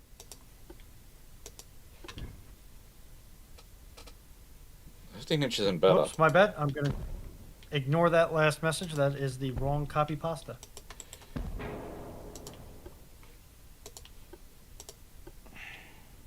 So, our next one's got to be Scottish Nerd. We have technically jumped him in queue. Oh, I thought, did we? Oh, so that's on me then?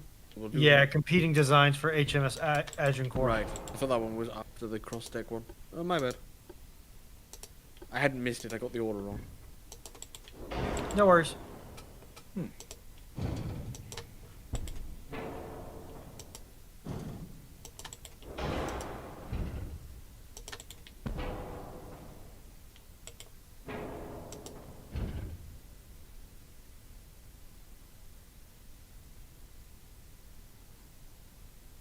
Has gone for the gigawatt. So, yes, apologies, Scottish Nerd. The meat mechs have failed us. It happens occasionally. Humble apology. We do not have the strength and certainty that can only be found in steel. You joke about that, but I on repeatedly when we have to do funny things with the game's server system, have the Will of the Omnissiah music playing, and it improves stability. I always crack up at that image of, I believe it was an Orthodox bishop blessing somebody's server farm. Well, of I can course. believe that. I mean, have you seen the video of the scientist inventing the lizard?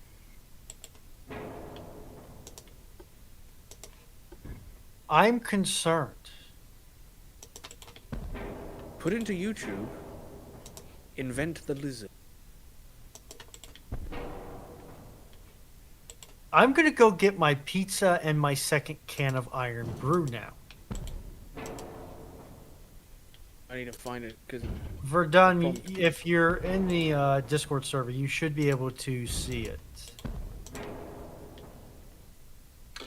Why does one gun on the why does the gun on one side have a poor sector of fire and the gun on the other side doesn't? I don't know. Oh yeah, I have seen that one.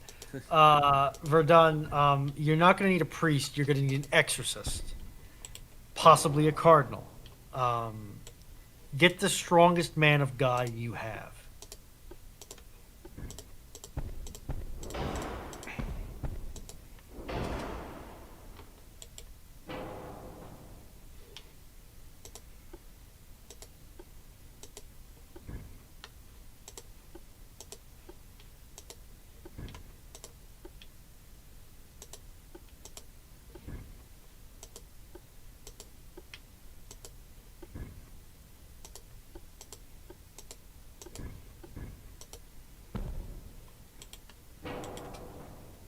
That could be very strong depending on who you're Why talking have to. you put Pit Viper wearing Dr. Nefario into a Ford Falcon Dreadnought?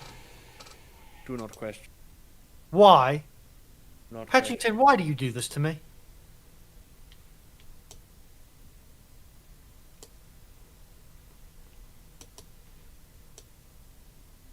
Because Petchington lives to wind you up? No, IO2, you need Promethium to do that. Unfortunately, a poor coworker of mine whose computer knowledge did not extend to make sure all of your RAM sticks are the same frequency. He's otherwise a great electrical apprentice, but I don't know why that thought didn't cross his mind first. Had McAfee on his system. Yes, Moshe, there is at least one question from Scottish Nerd. We do not have Votan in my chat. I don't think so.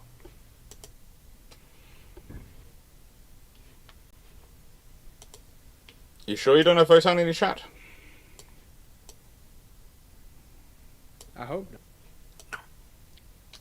Your computer granddads are idiots and should have died long ago in the dark age of technology, and you are all heretics. There you go. If there's any in there, they'll self-identify after that.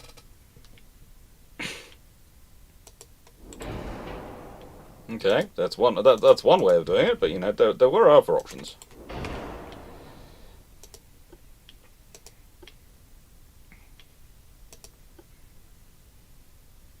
Am I the only one who's having trouble with the weight issue? I mean, Well, I there's only two of us, you, but yes, you appear to be the only one. Oh, good.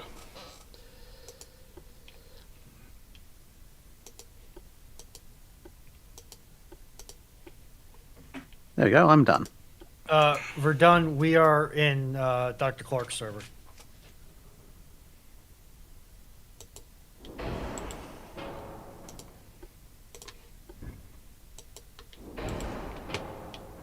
So I'm just going to troll the archive here.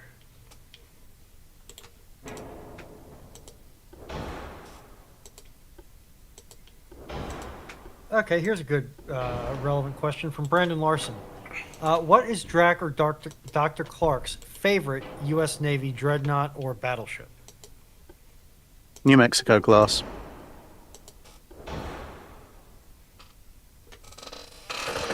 In fact, the New Mexico class is one of my top 3 favorite battleship designs, period.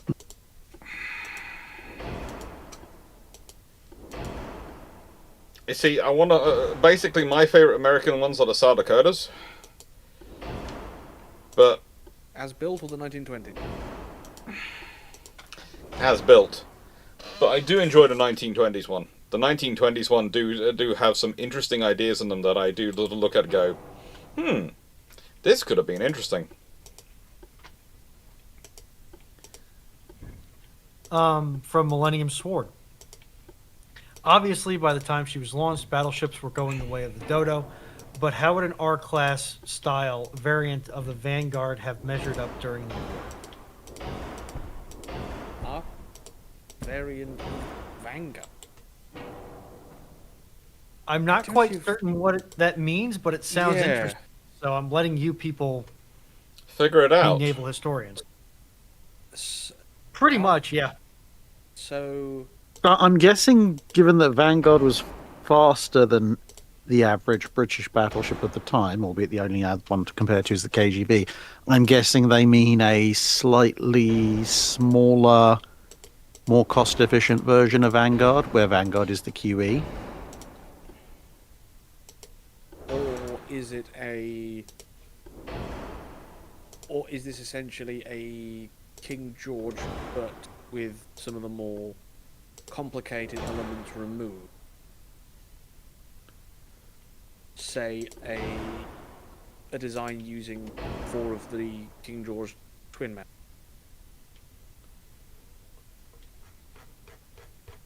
See, the funny Next thing one. is, considering that the sister ships of Pseudo-Renault. Vanguard were supposed to use the R-class's turrets, you have the fascinating possibility of this new R-class using the old R-class 15-inch guns, Yes. Yeah.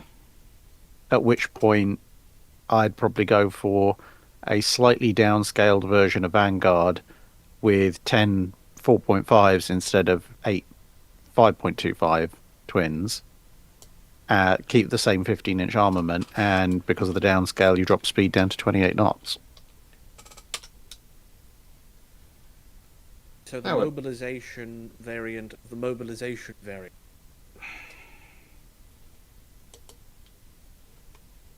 Fleet, Right, well, don't tick off Nightbot.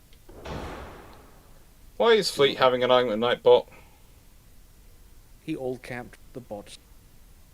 my You class mean- is you ready mean for review. talk to the- My class is ready for review, but for some reason I've got it under 35,000 tons, but then it's not. We'll just carry on. Okay, so we've got a ship with a 10-gun broadside, 14-inch weapon, 14-inch, 24, a solid deck, 6 inches. Secondary battery is 15 centimeters. Yes, 6-inch. Yeah. Okay, I mean, yep, she looks like a Giga Kawachi. No cross-deck capability, but there is just a gun turret, so that's. Dr. Clarke? Yeah, I figured I could go with offset triples, or 4 twins, but I liked the 4 twins better. Fine. So we were limited to 35,000 tons. I kept mine under 35,000 tons, but what can I say? It doesn't seem to necessarily like my design. Ship is overweight. Yes, according to this, it's 34,000 tons, and it should be 33,875 tons, and I set the limit as 35,000 tons. So I'm not sure what's happened there, but pretty much. We do have wing turrets. They're back here. I'm not really keen on them. 15-inch weapon. Yes. Thinner belt. Similar secondary. 8-inch. Same speed. 8-inch secondaries. Oh.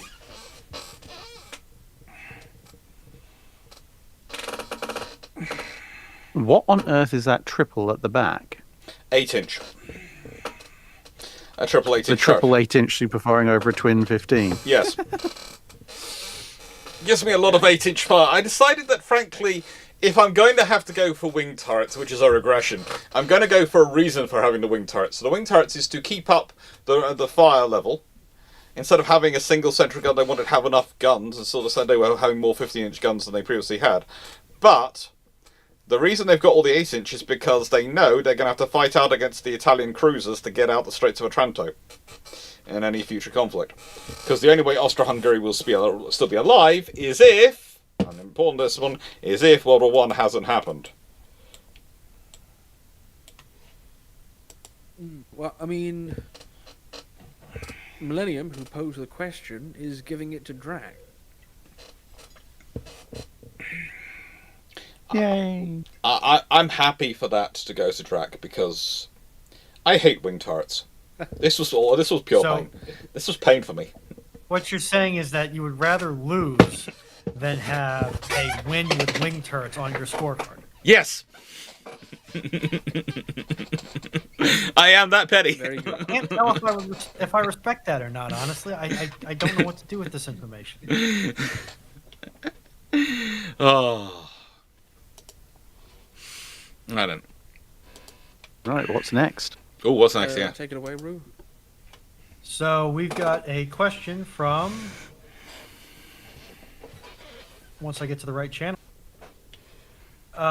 Scottish Nerd.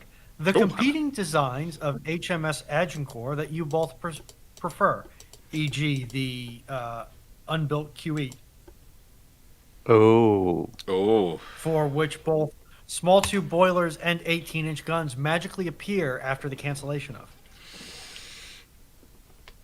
Oh, goody. yes, because I like the triple 15 variant, and Dr. Clarke likes twin 18s. Mm-hmm. This is going to be interesting.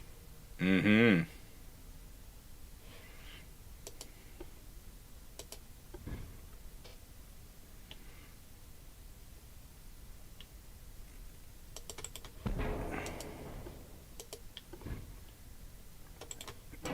Also, Fleet may be turning into Dr. Hoshenschmerz because he named his parallel play wing turret thing the Italian cruiser Go Awayinator. I'm getting worried about our friend. I think we really need to take him away on a holiday to Japan because I think he needs a holiday. I think he needs to be told not to look at Hosh for a bit. I believe that may cause withdrawals similar to an alcoholic. Oh, I'm sure it will, but I still think he is necessary.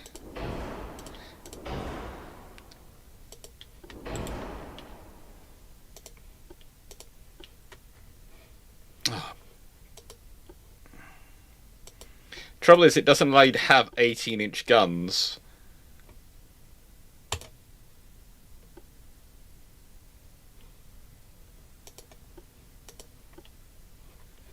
And does it allow me to have 17?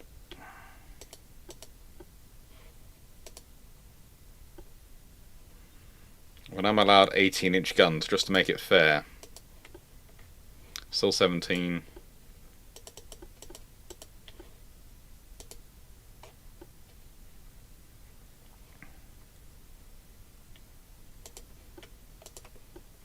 Allowed them in 1930.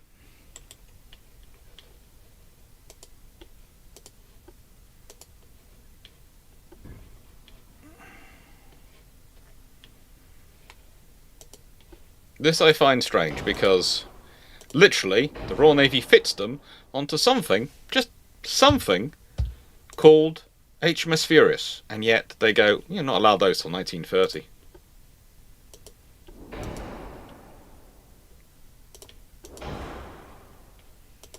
Chad is recommending you can mount 17.9-inch weapons. Oh no, I'm going with 18-inch. Because it doesn't allow me those, it only allows me those in 1926, so... Either way, I might as well go with 1930.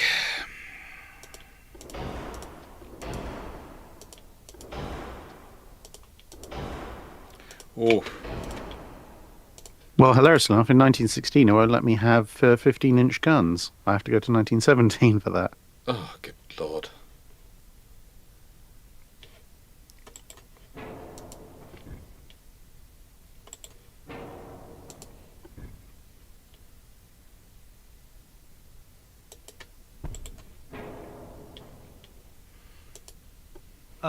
Brandon Larson, in response to your question about guided missile destroyers, I believe that there is the oft-heralded Type 83 paper in existence somewhere. Maybe? Somewhere there is a paper. Yeah, it's There- 95% complete. Yeah. So I guess just hold tight until that comes out. I was hoping to have it done before I left for Japan, but it looks like I'm going to have to complete it when I get back. Yep. Are you submitting it to the Admiralty? Yes.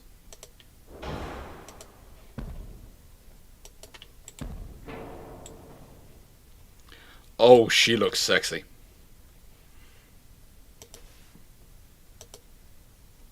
Here's a question for you then, Drag. Say hypothetically the Navy accepts your general proposals for a Type 83 class destroyer. What would you want the class named to? Not the individual ships, but the class.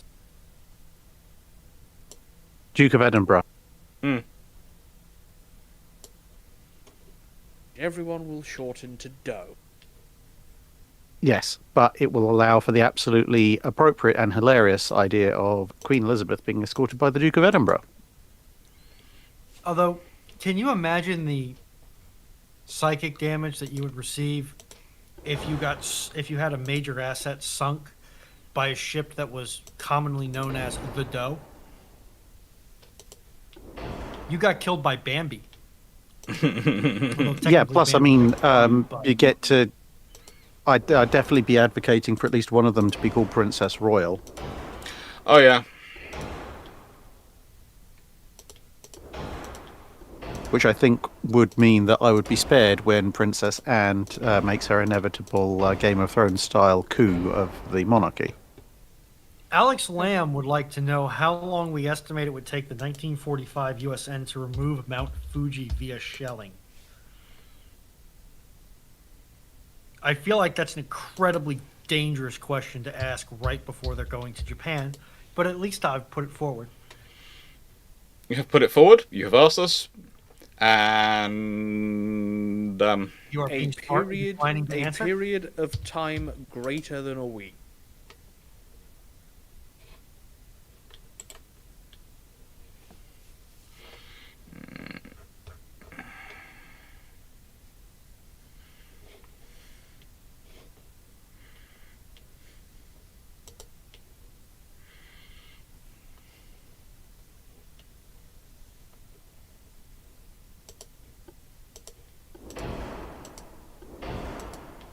let's put it this way: it would Steve be also has a good point there.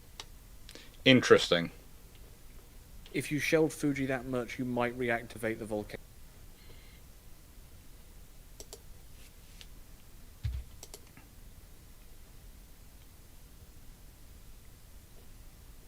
Conventional, 1945.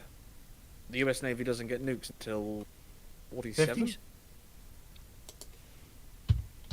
Brandon Larson asks, what would your ideal Star Wars ship look like if you were designing it? One of the big Ooh. Moncal cruisers. They just look cool. Or we all know I'm a Venator guy, so I would take a Venator and start playing around with it. That'd be my thing. That would be my plan. Take a Venator, start playing around with it. Despite the fact that I sound like every Imperial officer ever.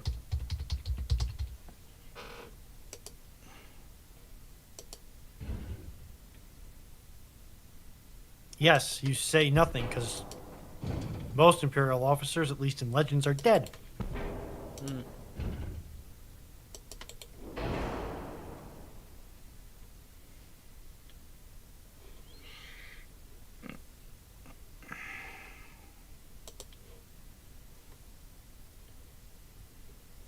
Marcus, True. um, But kind of so cool. I'm going to answer I'm going to answer Marcus's question, but also to get a question into the queue, put an exclamation point before the question. This way the bot can see it. But your Marcus Danielson's question is, could the Swedish coast defense battleship of the same era have a chance against the Hosh? Yes. Why are you being that cruel to the Hosh? And Millennium Sword, the Venator is an actual carrier. Now, if you're saying it is if you're defining actual carrier as mono-purpose carrier, then okay, fine. But then again, Star Wars has vanishingly few mono-purpose capital ships. The Venator's a battle. The The Venator is an interesting vessel. It's a battle carrier. Yeah. And I was would... about to say the Venator is possibly the only viable example of a battle carrier to ever exist. Yeah. And then the typical Imperial Star Destroyer is more of a mainline gun capital ship.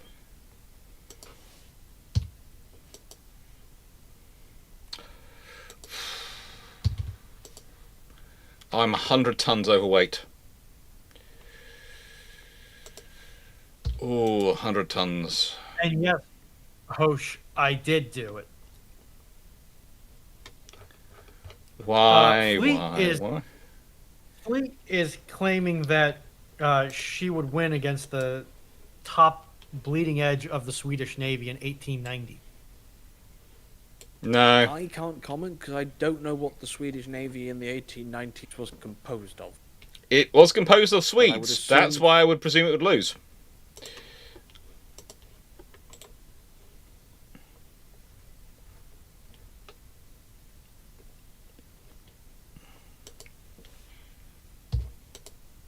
Do the battle stars from Verdun, do the battle stars class as battle carriers? Ooh. I would say yes. Yes. I would actually I say would- no, because they lack any significant primary firepower. At least Galactica. It has guns, but it doesn't have anything that you'd classify as a main gun. I suppose you've got the missiles if you launch nukes, but I'd hesitate to call it a battle carrier. It's more of a very heavily armed carrier, something maybe along the lines of the Lexingtons before they took the 8 inches away. And my class is done, by the way. So is mine. Alright, let's review. Okay, so we have the Leaning Tower of 6 inch. So we Yeah. have 9 15-inch guns, 42s or 50s? 42s, because this would be the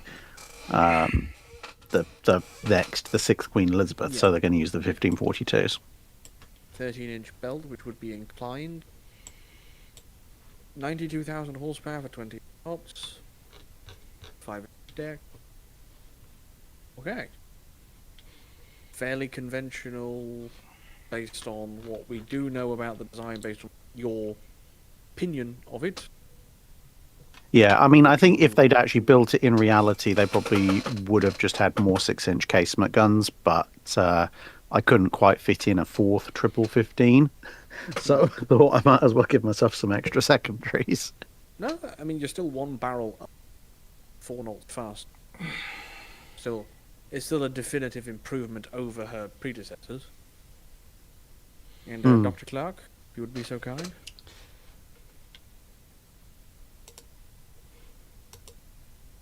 Now, since the update, I have lost my previous design, which I had on here, so I've got to rebuild it. So I couldn't just quickly go to my Agincourt design and go, there you go.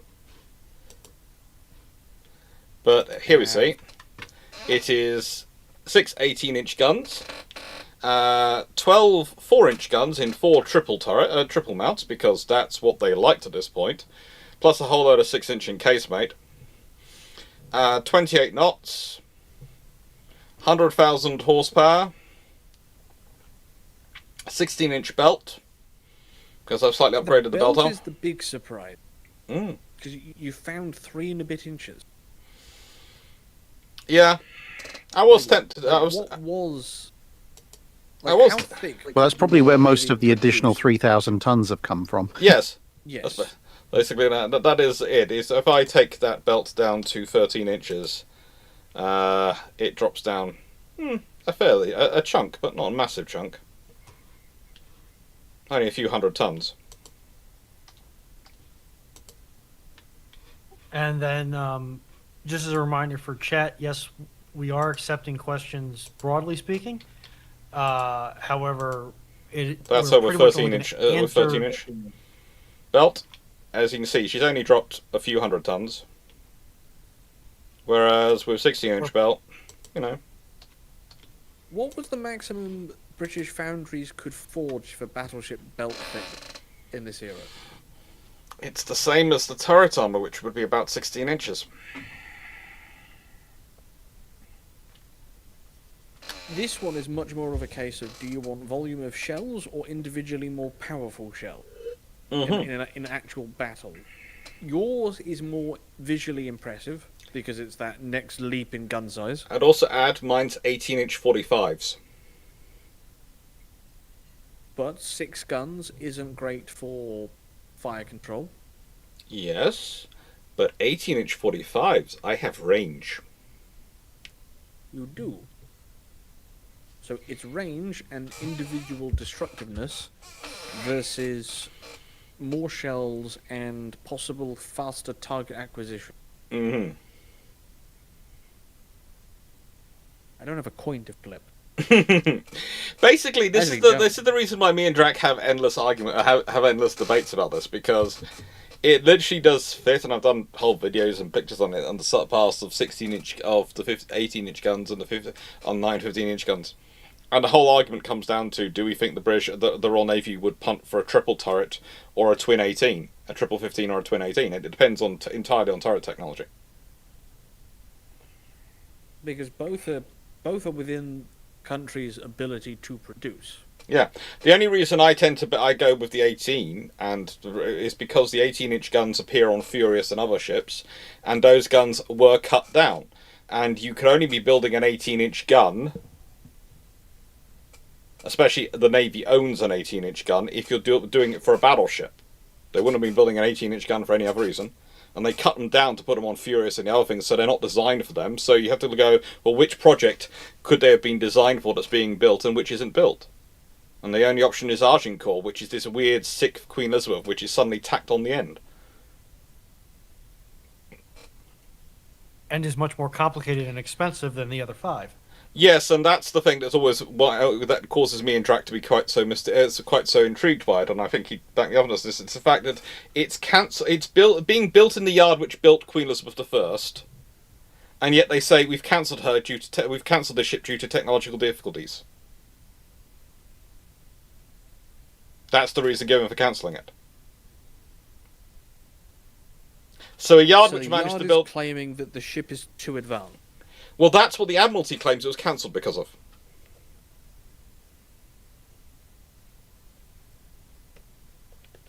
Because in theory, you'd say that a twin 18-inch gun turret, if we follow British gun development, the 15 is essentially a supersized 13.5 in terms of its parameters to speed its development.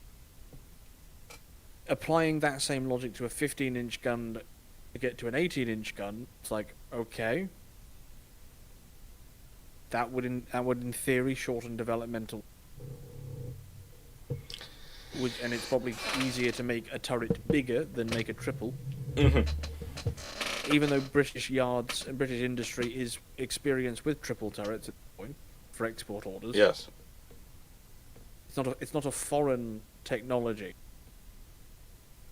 But then, as you say, there are 1845s in the system, in the pipeline, so to speak, when she is cancelled. And the yard cancels her based on a very easy reason. At the beginning of World War One, well, after Fisher's come back, and he cancels all those ships. She's the only one which they give a reason for cancelling as well. The others they just cancel because they're pausing construction. She's cancelled because of technological reasons. Sure, if you would like, I'll put it to the panel, but if Shore is willing to make another donation, can we go smaller than battleships? Yeah, For the right price. for the right price.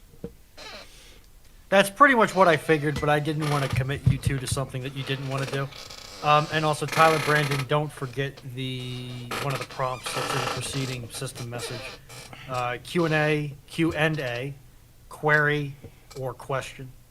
You got the exclamation point, but you're missing the word. Mm-hmm. And that's done just so every time somebody says question, when they're talking amongst themselves, it doesn't get missed. Yeah. I guess based on the information, we'll go for the 18 Asian core because it seems more likely. Oh, the there. twin 18 doesn't really return. No, but there again, the next generation designs are all triples, and then there's the treaties. Well, no, what there are twin 8. There's like K2. She's twin 18. Yeah. There's M2, which is twin 18s.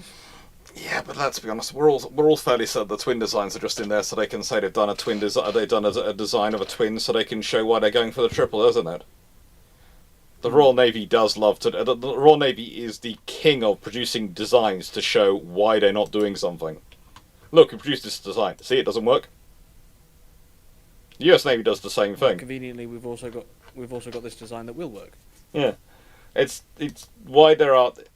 Okay, and I shouldn't really say. Occasionally, I have quite a bit of a joke, because I'm not sure if Drac has similar feelings about it. Sometimes we read papers and tweets written by historians who visited the UK National Archives or something like that for the first time from abroad.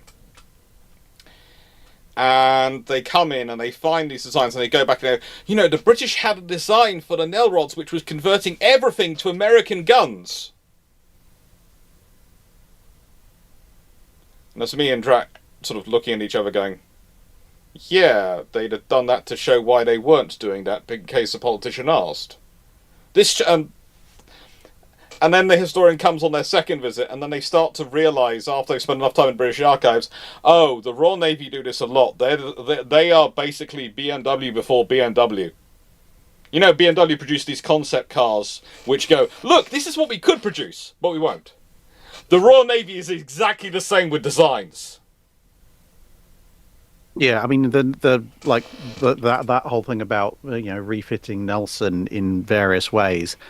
There are over 24 different design options that they draw up between 1941 and 1944, involving 5.25-inch guns, 6-inch guns, 4.5-inch guns, 5-inch 38s, 5-inch 54s, and every possible permutation of numbers and layout that you can potentially imagine. Yeah. It's just... It's a non-stop thing they do. Basically, they're trying to discover the perfect point between it won't cost the entire planet to do and maximizing effectiveness. Mm-hmm.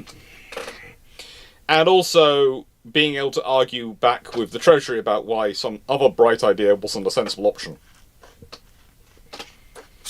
Because they knew that... But what's our next design choice? Oh, yeah. Out of interest. Yeah. Right. You're the next one, Rue, because I have to head off.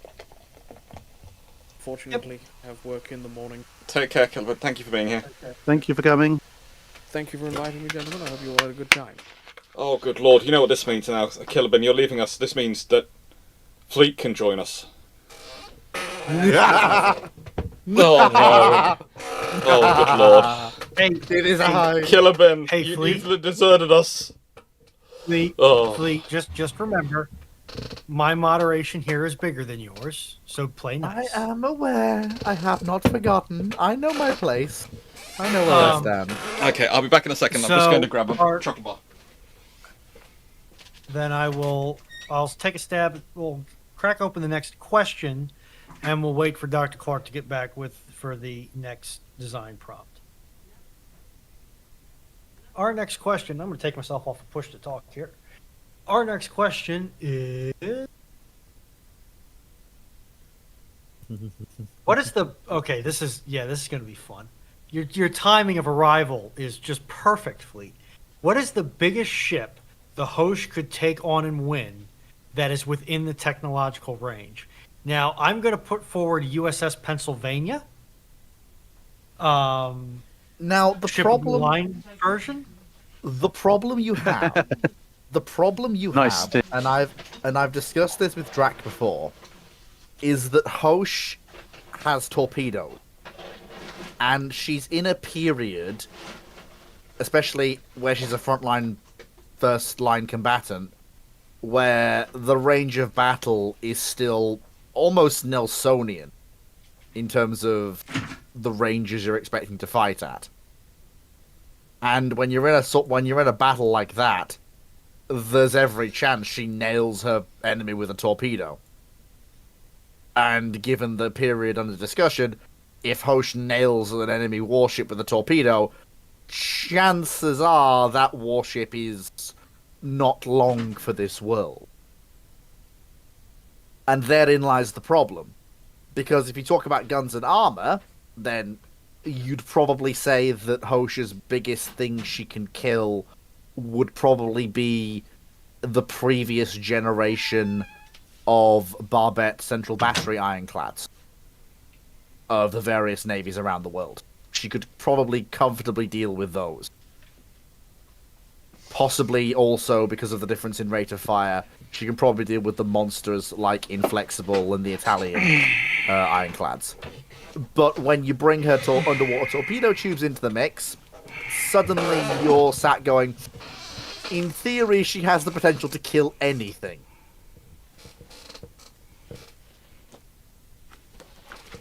Because that's just how underwater torpedoes do. See, my Optimus. question would be, in terms of what can Hosh defeat, how fast are we throwing Hosh at it? Why did I have a horrible suspicion that was where it was going to end up? Okay. Uh, So I tried to give a reasonable answer, and then that happened. the trouble is, your reasonable answer doesn't even work because what are the torpedoes that are fitted to the Hosh? Don't make me go and get my book. You just said the You're going to make me go and torpedoes, get if my- they hit, would work. Well, I would reasonably assume that they would. Initial generation Whitehead torpedoes. How reliable were they? Well, they had their issues, to be sure, but they'd work half the time, from what I remember of Whitehead torpedoes. You are not off to a good start They when were- you say they had their issues. They worked half their time in a flat calm. Yes, I am aware, but I would point out, like I said, How many If the battles take torpedoes place work- in a flat calm?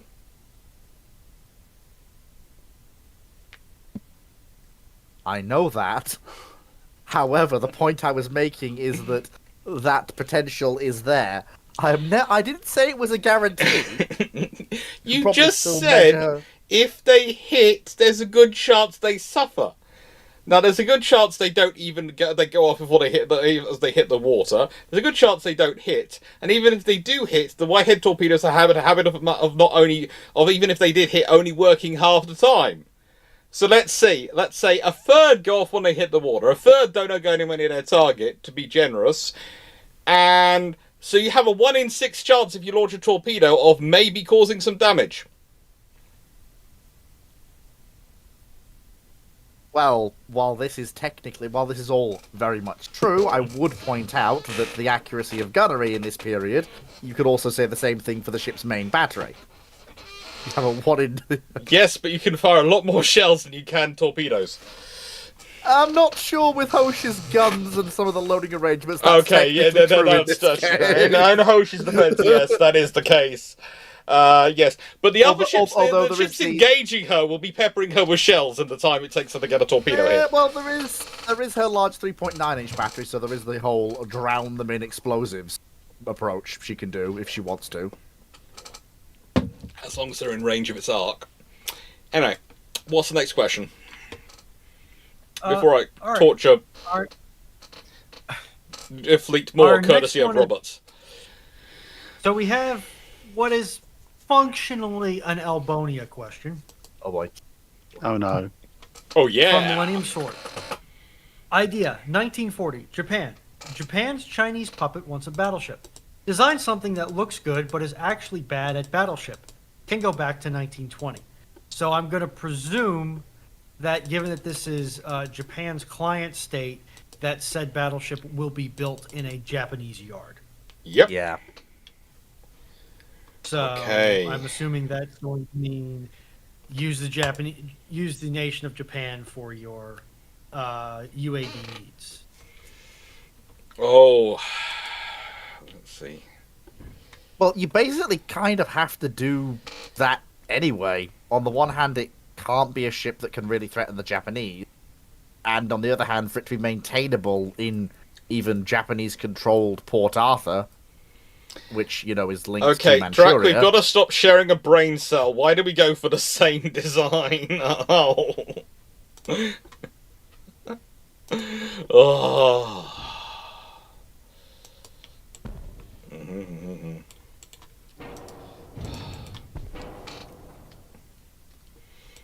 Forgetting at the bottom of the night.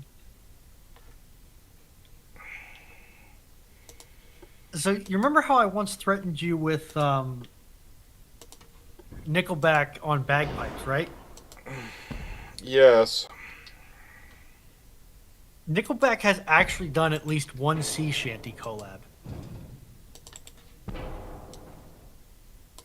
It's not bad, honestly.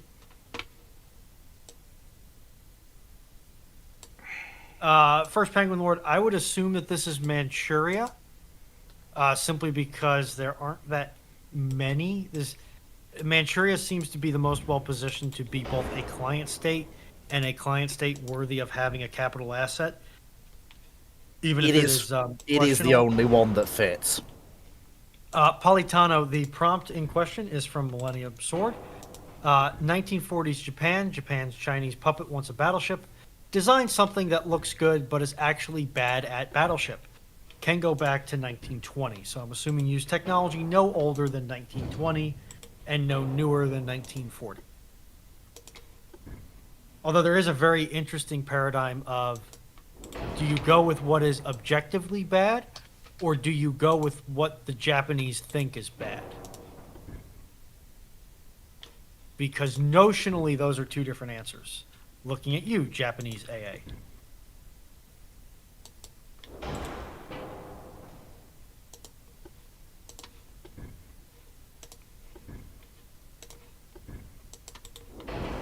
Who has booped? Oh. That person has booped me. You've been booped. Aggressive booping shall commence. Yeah. Life's been too interesting lately. Can we go back to life being boring? Life being boring doesn't, guarantee boring.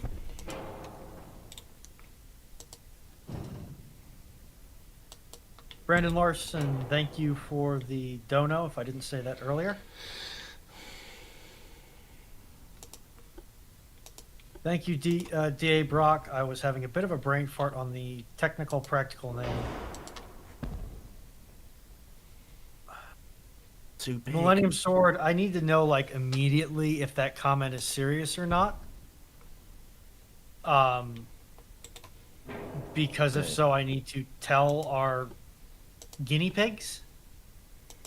Okay. Torture subjects? I don't know. Stop. A nice way. They have enough ideas about us being torture subjects. Stop giving them more ideas.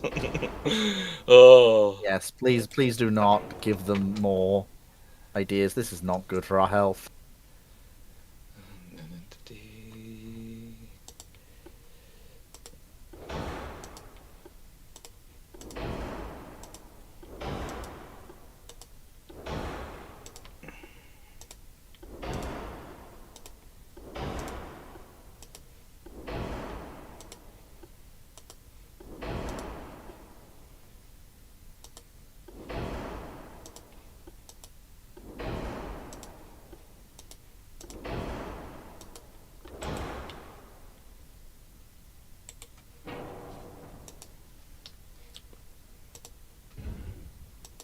Thanks.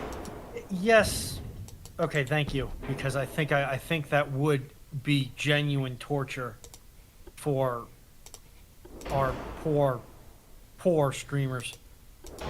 The suggestion that I was concerned that our gracious donor was giving us was these battleships have to work on the Mongolian interior waterways.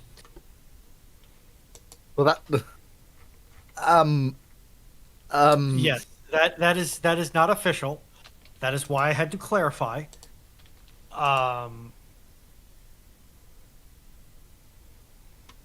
But yes, Politono, yes, Mongolia does have a navy, but it's a very coastal navy. Yeah, coastal. Let's go with coastal. I like coastal. Littoral? I don't even think it's literal. I think it's just coastal. Oh. Fair enough. Like literal, I think implies that it gets deeper at some points. Oh, I can't. Oh, that's a shame. I wanted to have that, but I can't. Never mind.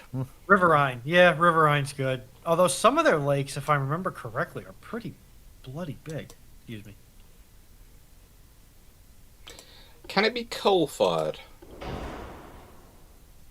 It probably should be if you want the honest answer. Yeah, that's what I was thinking. And it is justifiable, as Manchuria, I think, does have a fair number of pretty beefy coal seams. Indeed, they do. Yeah, but you see, that would actually be good.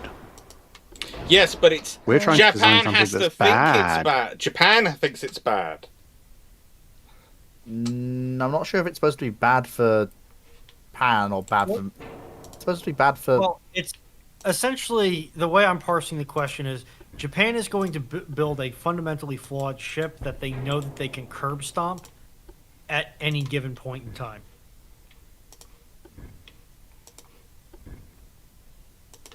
Like, we can send a cruiser out and hurt this thing badly. Is how I would, a heavy cruiser out, a full 8-inch cruiser out. Right. This is. And I don't know who's judging at this point because I will design No. a ship, but obviously this is. I'm designing a ship, but I'm not taking any score out of it. I'm just the haha.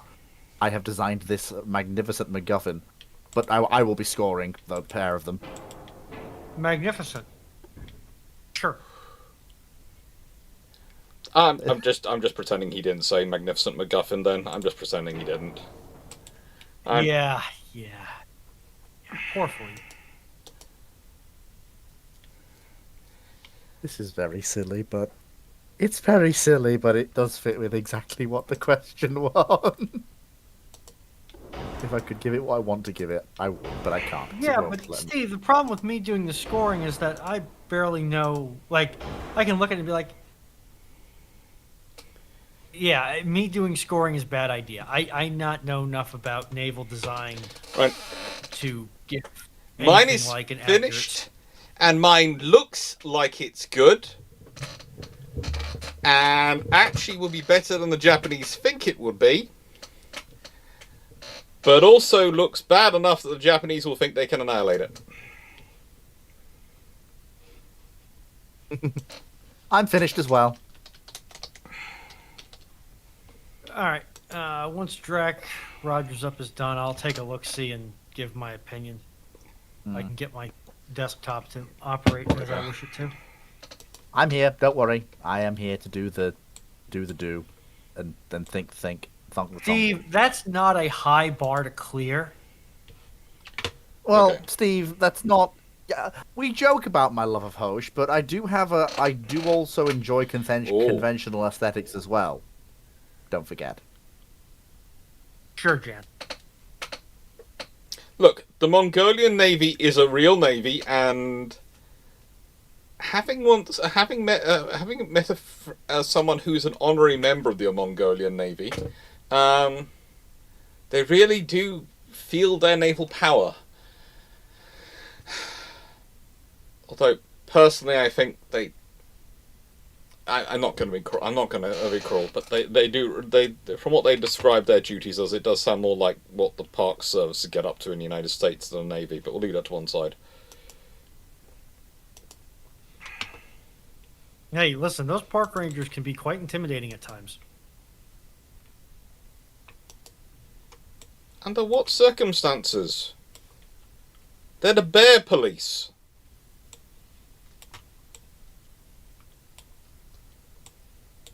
I am very. Which means all they I do is want go around and sing the bare necessities all day.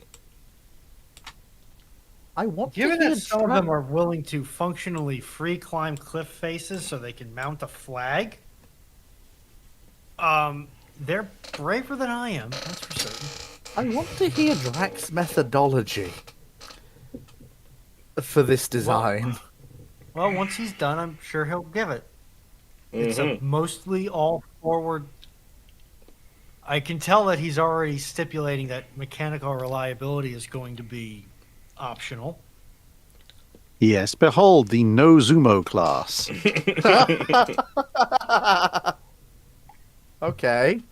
So Nozumo, what's he thinking? Right, so the way I'm selling it to them is you got 18.1 inch guns. It's 29 knots, so it's ever so slightly fractionally faster than most other fast battleships. It has a truly ridiculous range, and it's got modern armor and One second. super heavy shells. One second. Oh, Millennium and I've Sword. also got. We're also broadcasting on Twitch, if that helps with the character limit. Carry on, Go on, sorry. Drac. And I've also got a battery of full-scale long lances aboard with extra ammunition. So that's how I'm selling it to them. The reason this is a terrible ship is that for the fact it's almost 55,000 ton displacement, I've only got a 14-inch belt and 5-inch main deck, so my armor is no better than a 35,000 tonner. The 18.1-inch guns are 55 caliber long, which means they're probably going to be drooping like pool noodles. The ammunition is super heavy, so and everything's made of cordite, so there's practically no chance you're actually going to lift the shells, and if you do, they're very likely to explode.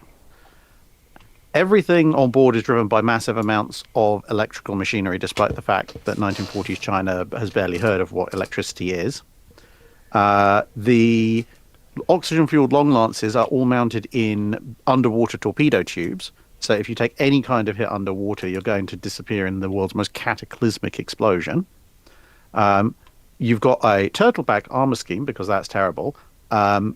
Because you don't look at the underside, clearly you only need a single bottom to the hull, so if you hit a mine or anything, you're stuffed. Similarly, there is no real anti-torpedo protection to speak of. Some basic pumps. It's diesel-powered, because everyone knows China is chock full of diesel fuel. And the gun layout, you've got quadruple 18.1-inch 55 caliber guns up forward, which are going to need approximately the power output of a small city to move. Aft, for no particular reason, but was sold to them on the basis of it's an anti-cruiser thing, there's a quadruple 10-inch gun. Oh, good lord. With all the terribleness that's associated with that. It's good absolutely covered in dual-purpose Japanese, these should be 5-inch guns, but for whatever reason they don't fit on the emplacements, so I had to use the 4-inch, but these should be the Japanese twin 5s. And as many triple 25mm installations as your heart could possibly desire. I have to say, Drac, that's definitely that is not how I would have thought of doing it, but that is an ingenious way to create a terrible ship for China, but also create an asset that should a hypothetical war break out with a hypothetical nation that could hypothetically exist across the hypothetical Pacific. You know, Japanese might just casually wander up to China and nick off with this ship to use for their own purposes and quietly fix all of the flaws. Fleet, in the nicest way. There's no fix on that. Yeah, this ship is going to. The only time the ship moves is when it's tugged from one side of the fleet basin, language polytono, to the other side of the fleet basin as multiple shops fight over it so that they can fix what most recently broke. I'm Yeah. particularly looking forward to them trying to turn the massive electrically powered quadruple 18.1-inch turrets and just imagining the Tesla coil that's going to ensue. Yeah, that's... Yeah, no. No, that's just... I'll tell you this much. They're not running that ship on no 450 volts, I'll tell you that much.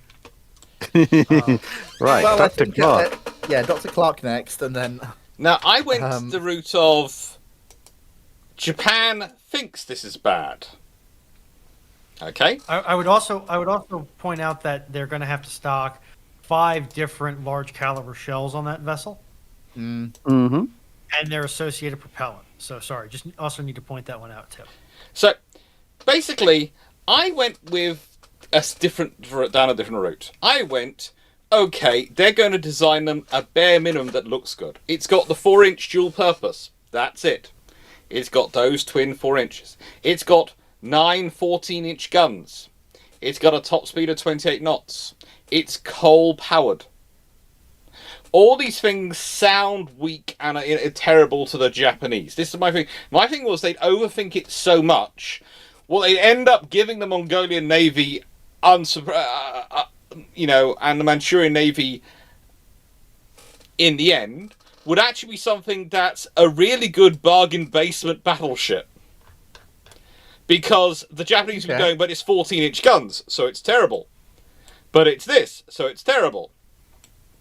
It's got only a single... It's not got a focused armament. It's just got a... It's got, a dual-purpose armament and all these things. And so that's what I produced. Something which is so bad... The Japanese will be thinking, because to do Drax one, because I was considering the same route, I thought, no, they'd end up overthinking it and worrying that they'd inadvertently give them something good and it might work. No. They'll just go for, okay, we're going to give you a treaty battleship. This is going to be 35,000 tons. This is going to be everything. Treaty. also hats off for dropping the beam and draft right down. Oh, yes. So it's able to be ported in as many places as possible. Which Actually, the Japanese would also look and go, this is going to make the ship terrible, but the Japanese are like, you've made it so we can actually use it. It can actually go up and down the canals. That's the thing. It's so thin. If you consider the Great Canal, etc., it can actually possibly go up and down it. And you can dry dock it with some wet chewing gum and a piece of string. Pretty much, yeah. The idea was to make something which was... the only thing I was considering was the 28 knots. We were going to make it 24. And in the end, I decided 28 knots because no one could really sell anyone a slow battleship at that point. Even the Mongolian Navy. We're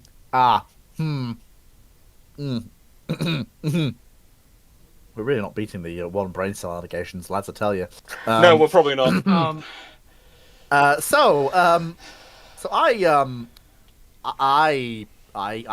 decided I would build the best battleship I could possibly think of for the Manchurian fleet.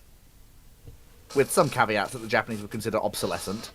Literally, it's like this to balance the thing, because it wasn't balanced otherwise. But Okay. what I basically came up with was... So it's trailing all its guns.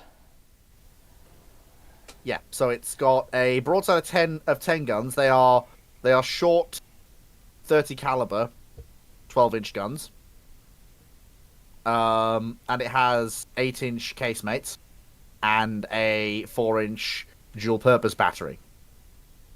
It does 24 knots on standard straight turbines, but the only reason it has that is because I couldn't give it Triple expansion. forced lubrication, triple expansion. If I could have, I would have. Ooh. It's coal-fired. It's got the minimum draft and beam possible. This is, to literally anyone else in the world, a terrible ship. It can't run away from basically any peer threat because, well, the QEs can catch and kill it. In nice way, And there the is standards nothing can't- which is a peer threat because there's nothing else that's that weak. It's got 12-inch vertices. However, if you look at what a Manchurian battleship would have to do and what a Manchurian battleship would have to fight, I looked at what the Republic of China is building. It's building a set of coal-fired small cruisers that can do about 23 knots. This thing can outrun them and outgun them. It would have, if I could have had it, triple expansion engines, which are much easier to maintain in a, bits and bobs. You can take bits of them out for maintenance, then bring them back in and reattach them without, tearing the entire ship apart. And also they're just easier to maintain for a less industrially advanced power.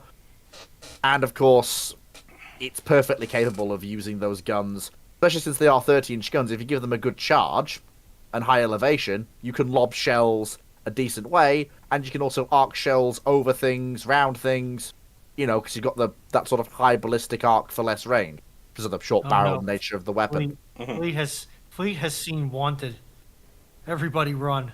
But yeah, that was my thinking. Obviously, I'm not taking any points from this, but that was just my thought process on this whole idea of So, it is a terrible battleship for anyone else. For the Qing government, which Manchuria was technically supposed to be at that point, this is basically the ideal battleship to lead a revitalized Imperial Navy, and honestly, this could probably solo any significant squadron of the Republican Navy. But, out of the two ships that were actually offered by Drac and Dr. Clarke, my thought would be... What's the chat saying? Let's see, before Fleet gives his judgment, what's the chat saying? Where's the chat Fleet gone? has apparently had the right idea. Oh. What? According to Millennium Sword. What? I don't get things right. That's not how this is supposed to go. I'm supposed to be the funny man. I'm not supposed to be the man getting things right. You're working on Don't getting more worry, serious. this is an aberration. Yeah. I think I'm going to give it to Alex. No, wait, no. I'm going to give it to Dr. Clarke. Because that's not confusing. You just now realising why we call each other... Yeah. When we're live, we call each other I Drac and Dr. Clarke, because it makes it a lot easier. Yeah, I said that's incredibly unhelpful, except by push to talk as well. I'm giving it to Dr. Clarke for one simple reason and one simple reason only. One of those ships is a ship that the Manchurians could reasonably be expected to receive, as in actually dock literally somewhere in their port facilities at all. And one of them is a ship that, while yes, it is a terrible battleship for the Manchurians, they can't physically actually put it anywhere. So at that point, it kind of falls flat on its face. It was a great idea, Drac, but it kind of falls flat on the face for the idea of we can't actually put it anywhere.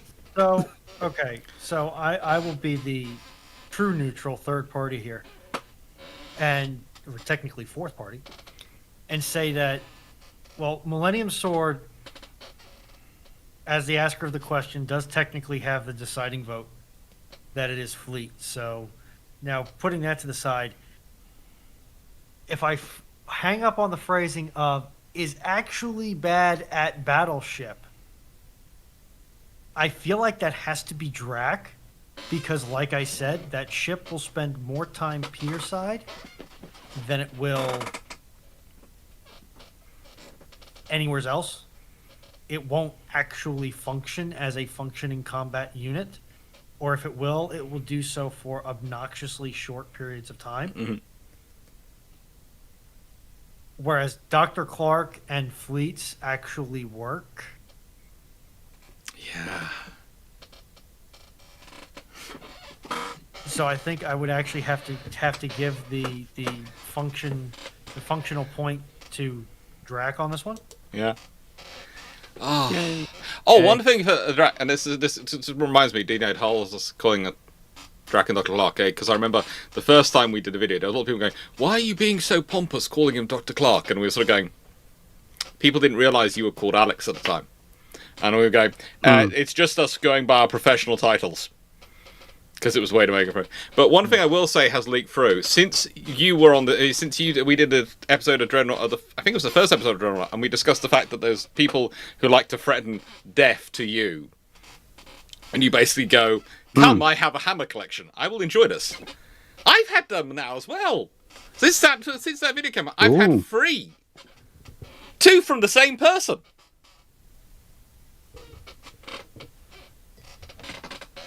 Jiminy Christmas, boys. I'm really not worried about them though, because yeah, I think they're looking for me in their own country. What's next on the council agenda? Because apparently Cornwall is only speaking of it, since it's 10 to 11, this will be the last design I can do before I need to head off. Okay. Okay, so while we do appreciate your donations, I think it'll be the last one of the night if Drac is signing off. Yep. Yes, because I will also have to sign off as well. If you do decide to donate after this, thank you very much. But you will be rolled over into the Historiathon when that happens late November.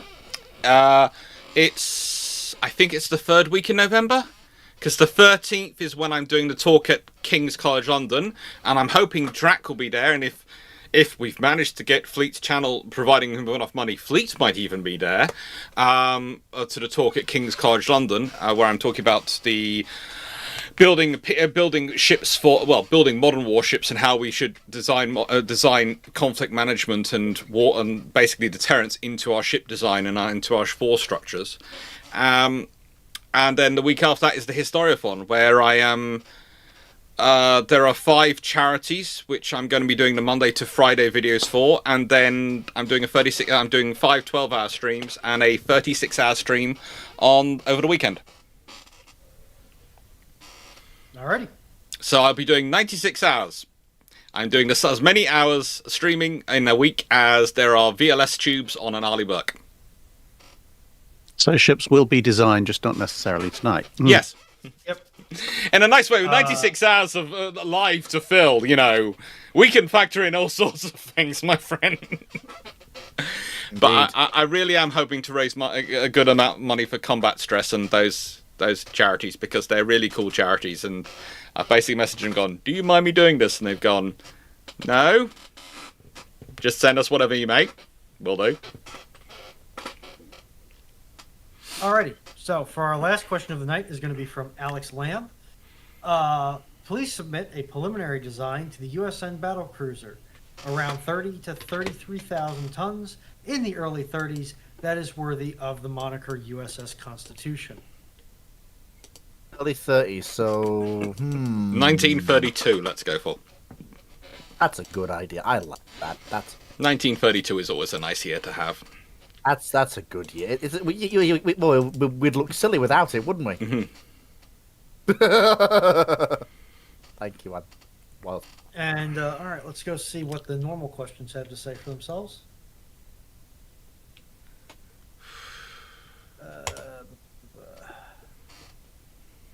Tyler Brandon asks, how do you rate USS Indiana BB-1 as a first effort?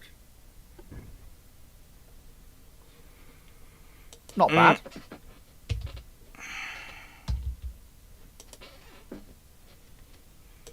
I mean, there's a number of flaws, including the unbalanced 13-inch guns, which tend to just roll drunkenly left and right and increase the list of the ship whenever they try and point the guns to port or starboard. But given that the US Navy is coming from actual American Civil War era monitors through, hey, we made monitors but slightly more modern, to Maine and Texas, and then to Indiana in the space of about a decade, there are certainly worse pre-dreadnought designs out there. He does clarify later as a Royal Sovereign style type battleship. As a pre-dreadnought, No. She's a good first start. She is. I'm not going to argue anything else about her being a good first start, but the trouble is she is a first start. So, and this is one of the problems you sometimes get into when we're answering these questions online, is you sometimes get people go, well, how do you rate the ship? And you go, as a first start, it's really good. in comparison to the nations which are building mature ships and have got mature design systems going and have been working, it's not going to rank in. It just isn't going to have a chance to because of what's stacked up against it. Why is it the funnels don't fit in their battlecruiser design? Super strike. Hey, caramba.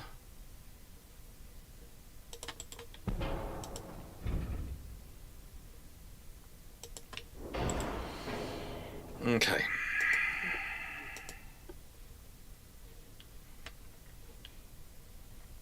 Yeah, I've had to use the large cruiser hull because the other one won't let me go small enough.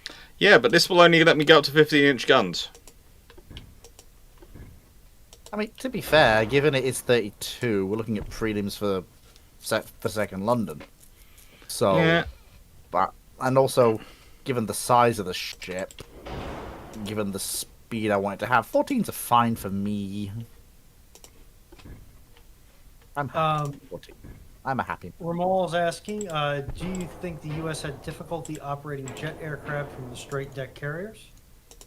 Not really. No more than once. Yeah. No, the thing you have to bear in mind is that it's not the angled flight deck that enables or allows for jet operation. What it does is it fixes some of the issues that have been brought about by the arrival of jet aircraft when it comes to landing speed, sortie rate, and the way in which you used to operate a carrier's flight deck in terms of launchings and landing. That's the thing that you take away from the arrival of the angled flight deck, basically. Yeah. Like, if you look during the Korean War up to about the early 50s, and you look at the operations that are taking place there, every carrier there is a straight deck carrier, pretty much. And depending on which, obviously, carrier it is, some have jets, some have piston-engined aircraft, and they're all mostly doing just... they're fine. Doc, can you enlarge Drax display? Oh, yeah. Sorry, Mosh and chats. I was so distracted building my own, I'd forgotten Drac was building his. Yeah, Twinkie oh, Octopus. good lord. Yeah. What? Look, me and Drax claim that we are not the same person is getting harder and harder to argue, okay? I'm just going to leave it at that. Hey, I've never seen the two of you in the same room, and you both... So I guess my question for Drac is, when you were in the States 3-odd years ago, now at this point I think, how much Iron Brew did you have left over when you were going to leave the United States? Because I think as of USS New Jersey, you had something like 4 or 5 liters across the various... Yeah, we didn't actually have that much left because was that when I was coming down in the RV? Yes. Yeah, so we had to go across to once we'd been to Yorktown in Charleston.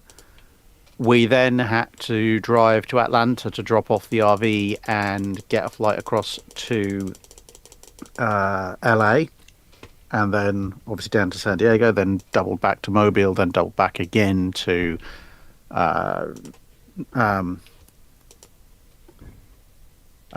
wherever Wisconsin's based. Norfolk. Yeah, Norfolk, that's it.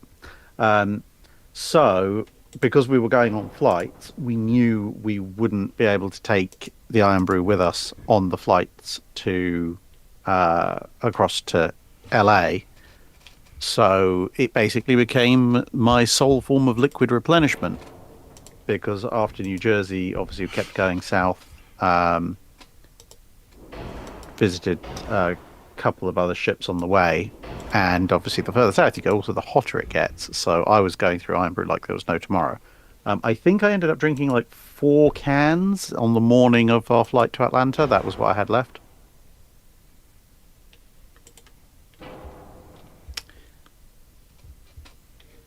Fair enough. From Twinkie Octopus, do you think the development of modern naval warfare was mostly set in stone, or are there points where it could have developed differently? Oh, there are lots of points it could have evolved differently. There are lots of scenarios it could have evolved differently. If you don't have the wars where they are, things change dramatically.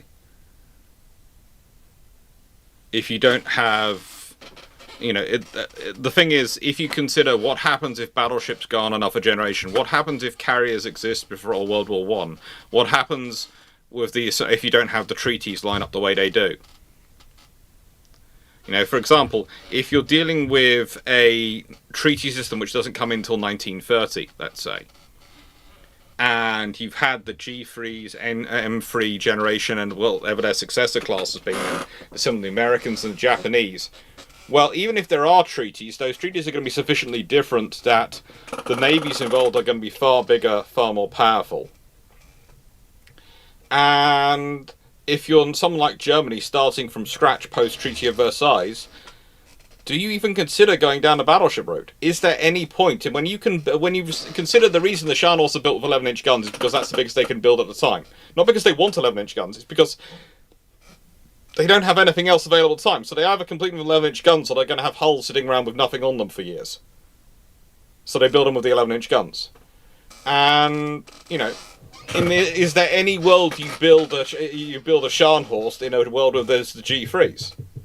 Do you build battlecruiser versions of the Scharnhorst rather than fast battleships? Do you not build them at all? Do you go for something else? And then you've got the aircraft carriers which could have been built in that era. There's every likelihood you get an Admiral-class aircraft carrier in such a scenario. Which will come with problems, as we've talked about before, me and Drac, about the various, the fact that the ships will have been sitting on, basically on blocks for so long with the weather coming in them. How's that affected their hulls? How's that affected their build? Same as Lexington's when they're finally on all these things. But it's going to be.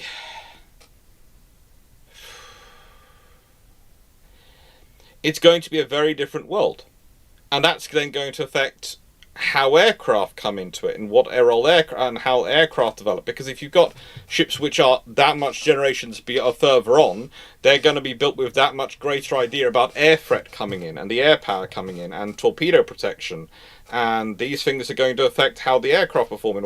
And you could end up with a very different scenario in any post-Second World War world. So the thing is,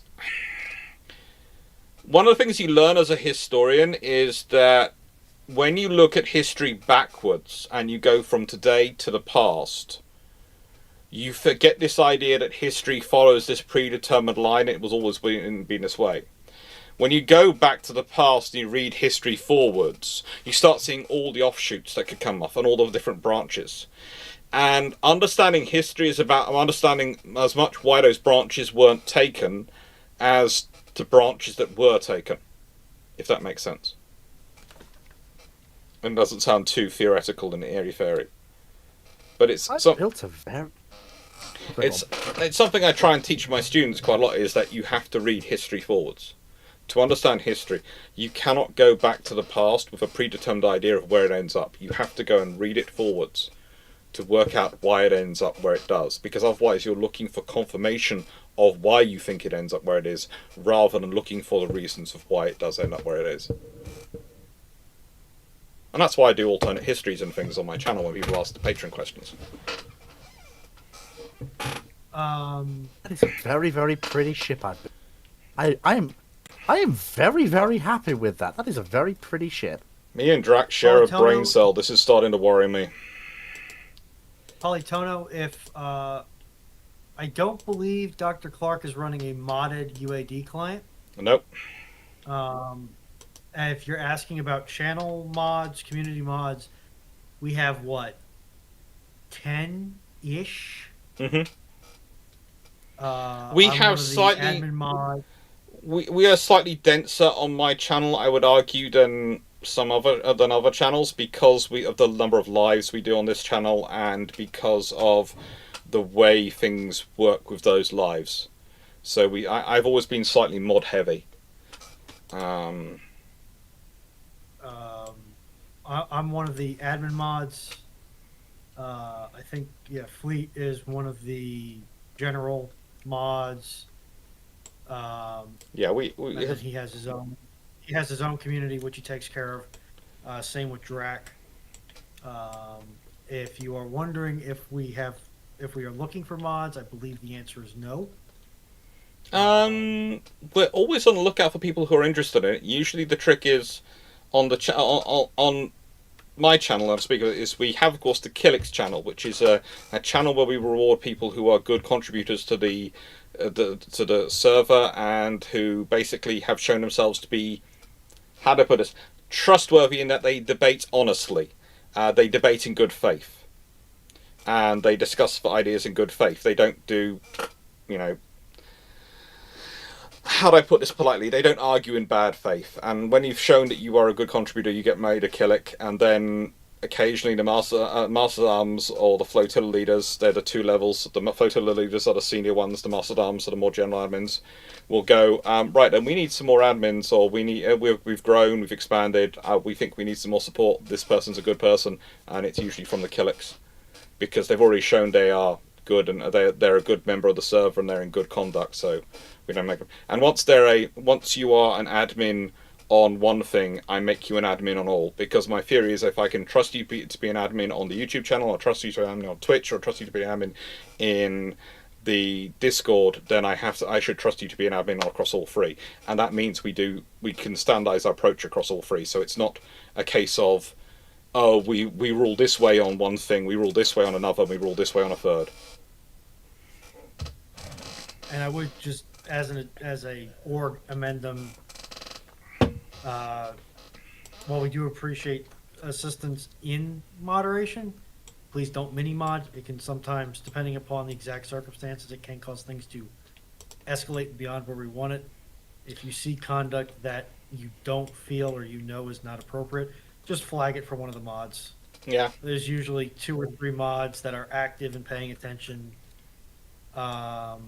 You have advantages in that both me and Paul seem to be functioning insomniacs. Paul's one of our mods, and there's me. And so usually there's a mod awake, and usually there's me going, okay, I will log in and check what's going on. But we also have a habit of letting people chat. And I'm 5 hours offset, which helps. Yeah. Versus the bulk of the mod team. Because I'm still on East Coast U.S. time. But yeah, or, the other way to become a mod is just be in the right place at the wrong time, and you are suddenly thrown at the wall and told to fix the problem. Or you can be like me and you can volunteer to create a question and answer bot and then say, well, in order for me to work, I need at least certain permissions on the server, and you find yourself promoted above your level of competence. I'm done. Never say you're promoted above your level. I of am competence. likewise done. Yeah, I've been I'm done for close a to while. Okay. Alrighty. All right then. Well, we got Drac first. Okay. He's Let's already have a on the look. screen, so we'll Right. Off you go, Drac. chew away. I need to actually see what the prompt was. We are looking at. All right, so this is the Constitution class battle cruiser.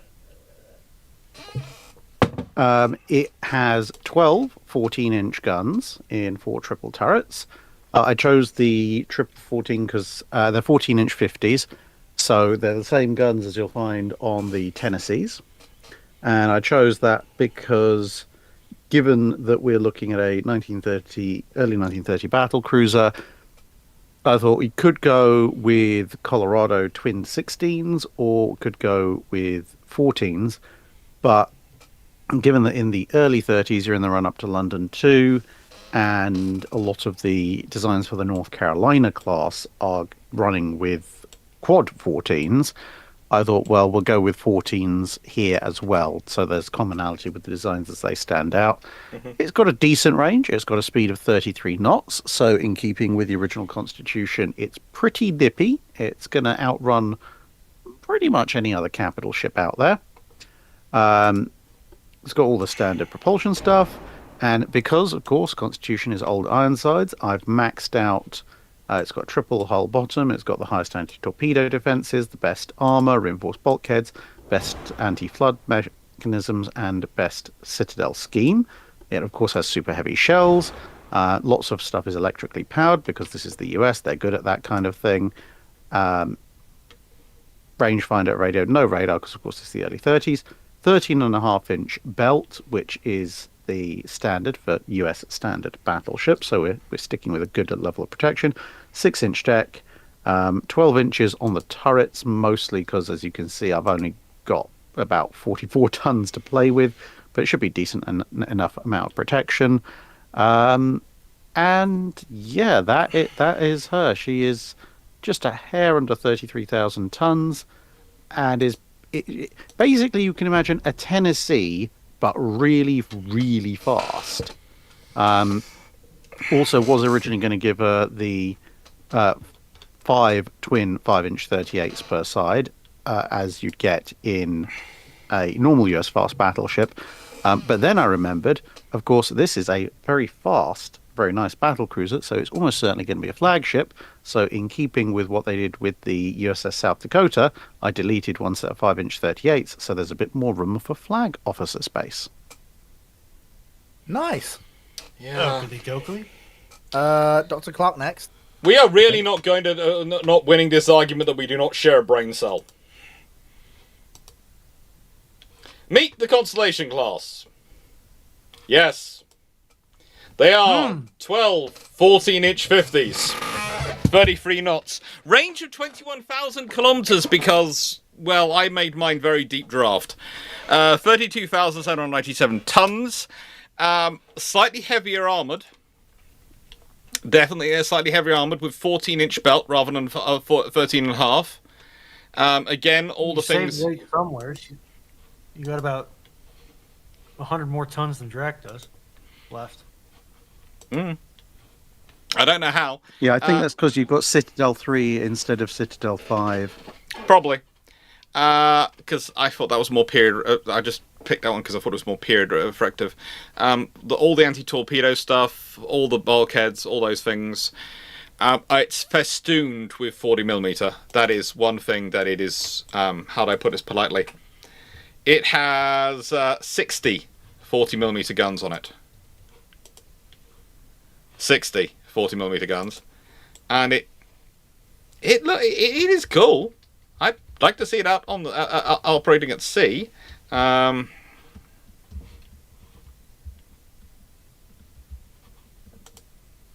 It's, it's fairly capable. I have an additional pair of 5-inch 38s. Yes, I have 6. Right. 6 twin 5-inch 38s. You have 8.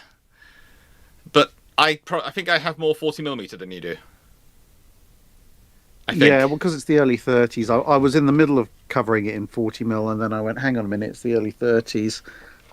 They're probably not going to do that. Well, that's why I left it as 1.1 So inch, because if necessary, they can count as the 1.1 inch guns rather than the 40mm guns. Okay. Okay, yeah. This is interesting. Can I see the Doc? Sorry, Doc. Yeah. Can I see the front bow quarter again? Okay.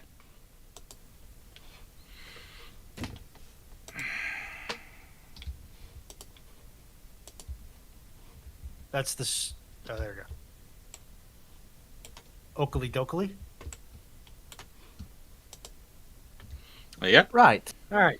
She looks cute. I've got the eye bleach ready, and I'm ready to see what fleets make. So, Okay. I don't know where all my displacement went, Oh, I can tell you when but I I see it. feel like I've created something that's a little bit more like there are historical reasons behind the choices I've made. Oh, this is going to be good. I'm automatically concerned, but okay. So I can tell you where your displacement went. Well, I've gone with the same. Well, one thing I will say, I have the same guns you do, the 14-inch 50s, but I have them in 4 twins. Okay. Anything where you see it's a twin 2-inch, that is supposed to be a Chicago piano. I picked those deliberately because they're about the right size and deck space equivalent. All right. Since this is an early 30 design, we're not quite there yet.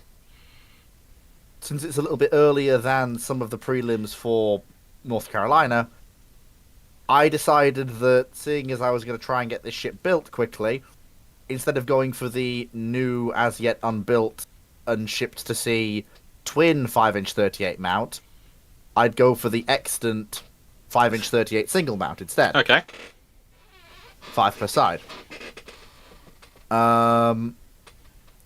And this is supposed to be a single 1.1-inch, but I couldn't put a single gun there. It had to be 2. Yeah.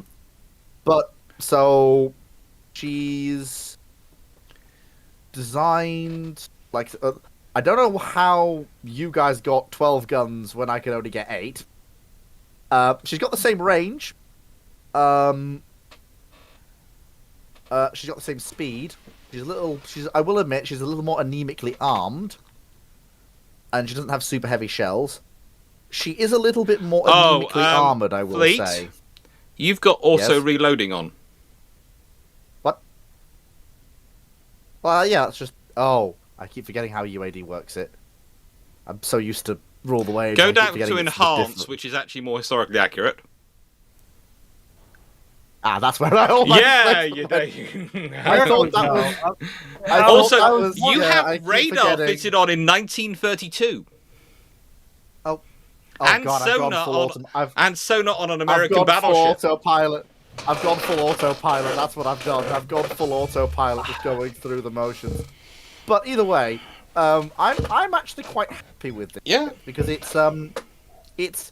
it's perhaps okay. Well, okay, it is. It's more conservative than what you and Drac have come up with. I will admit. But I like it. And I like the whole... I will admit, I do have a soft spot for the battle cruisers with grouped twins fore and aft. You also only have I do 12-inch have a belts soft- and a 3-inch main deck. It's good enough Yeah. for a battle cruiser. So, Nobody said I had to build a fully armored battle cruiser. No, you built a Lexington upgrade. I'm going to ask a weird question. Can I see the rear quarter of Drax design again?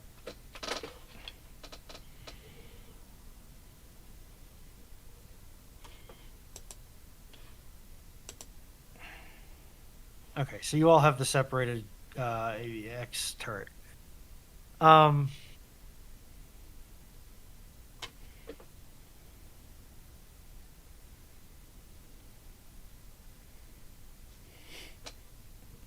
I feel like it's kind of a coin flip between Drax and Dr. Clarke's because they are the materially better battleships or warfighters with the twins and triples. I like that Dr. Clarke has a little bit more headroom for the oops moments when it comes to a ship's lifespan in terms of tonnage. But I also like that Drac has flag facilities. I have flag facilities as well. It's just, instead Yeah, of but getting... he's got roomier flag facilities. Okay, I suppose so. Mine is He a can narrow swing beam. a cat in his flag.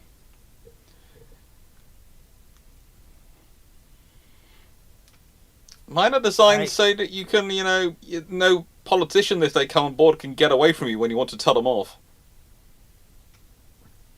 You know, that is a perk. But the Constitution also did do a lot. Like, historically, the Constitution did do a lot of the presence missions. So I think because of that, I do have to give it to the enhanced flag facilities. Okay. Oh well. Yeah. Oh well. Fleet's conservative ship design loses again, but I'll be back Well, with the more problem is, Fleet, conservative. as a warfighting asset, you're bringing singles and twins to a twins and triples fight. Yeah. Oh. We've both got That's 12, and that's why I've got 12 14-inch guns and 14 inches of armor. So I've got half an inch of belt armor on Drac, and I've got 7 inches of deck armor. So how much was your deck armor, Drac? 6. 6. 6. So I have a little bit more armor than Drac, and 12 14-inch guns. So between him and me, it's going to be a nasty fight. Who knows who wins? It's going to be lucky shot. With you, though, Yeah. coming up against us for a fleet, your ship would be down 50% of its guns to begin with in comparison, and the lightest armor of the three of us. Yeah, Yeah, I it's suppose. kind of the thing of like, if you want the old Ironsides persona, then probably Dr. Clarke's wins because it's got that little bit of extra armor on it. But if you want the, hi, I am the biggest, meanest, nastiest thing that you've seen flying a U.S. flag since the U.S. flag was stitched, Yeah. then I would kind of lean more towards Drax's side of the spectrum. But you do two both share a brain cell, which makes this incredibly difficult. So thank you, I think. This is a scary thing. Sometimes we find this out quite often. With that being said, though, I think it's time to say thank you to everyone for being here. As said, we'll continue. I'll do more of these, and I'll finish up the questions and the sort of topics. And if my colleagues join me, that would be great. And if people have suggestions of how we can improve the tech, so we can better show all of us working, etc., I would really be pleased to know, because there seems to be a limit with Discord. We have paid to upgrade the server today. Literally, both me and Runon and a few others have put money into the server to make sure it was upgraded so it could broadcast in HD. And do that. We literally went into it and went, okay, how much are the boosts, and did this. But I think we need to have a better idea than necessarily Discord, but I'm not sure what to do, because I don't think Zoom would work as a system, do you? I think what we could do next time is stream from. Yeah, you'd have to. I think the simplest thing to do would be to have everybody get their OBS virtual cameras configured before pressing go, and that would help alleviate a lot of the issues. And then maybe try it with my XSplit deck, because XSplit allows you to import an arbitrary number of cameras. Yeah, I've found, so I usually run 2 cameras with my stream setup because I've got a microscope and an overhead cam for my painting. Insert shameless plug here. But hey, look, this is the channel of the shameless plugs. So I know OBS can easily handle at least 2. And usually what happens is my camera freezes before OBS does. So notionally it should be able to handle doing this. And then essentially you would just set it up as if you were streaming. And then use that as your virtual camera output to Discord. The one problem I have with that is I'm also using OBS to stream to YouTube, to YouTube and Twitch, and I'm not sure if it can handle doing all those functions at the same time. Because OBS is good, but it doesn't it's not so good at multitasking. Yeah, in my experience, the issue is it theoretically can, I know, but in my experience, but VTubers are far better at computers. You almost need to have a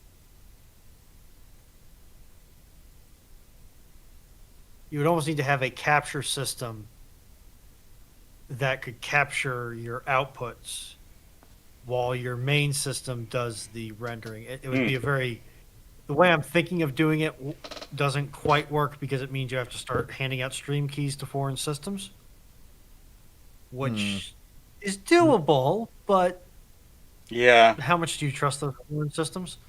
And by foreign, I mean systems not in your house. Yeah. Because you could have whoever's moderating the discussion, their machine is the one doing the streaming, and then they can select between however many different Discord inputs. Someone's just And been rotate suggesting through them. buying an Elgato card. Right, folks, I really But do anyway, have we to better go. go. We'll go. Thank you very much, everyone, for being here. Thank you, everyone, for supporting. Good Thank you, night. everyone, for supporting Japan. Please go look up Japan 2025, the ship-shaped trip please to do. go and do it. And yes, because we really need a support to make Japan possible and make it functional. Because whilst we can produce videos, trips like this cost more than the videos will ever return. So thank you very much for your support, and thank you very much for your kindness. And thank you for Drac for being here, and thank you Fleet, and thank you Killerbin, and thank you Runon for adminning it all. Thank you everyone else to the mods, and just thank you. Thank you. See you later. Bye. Thank you all.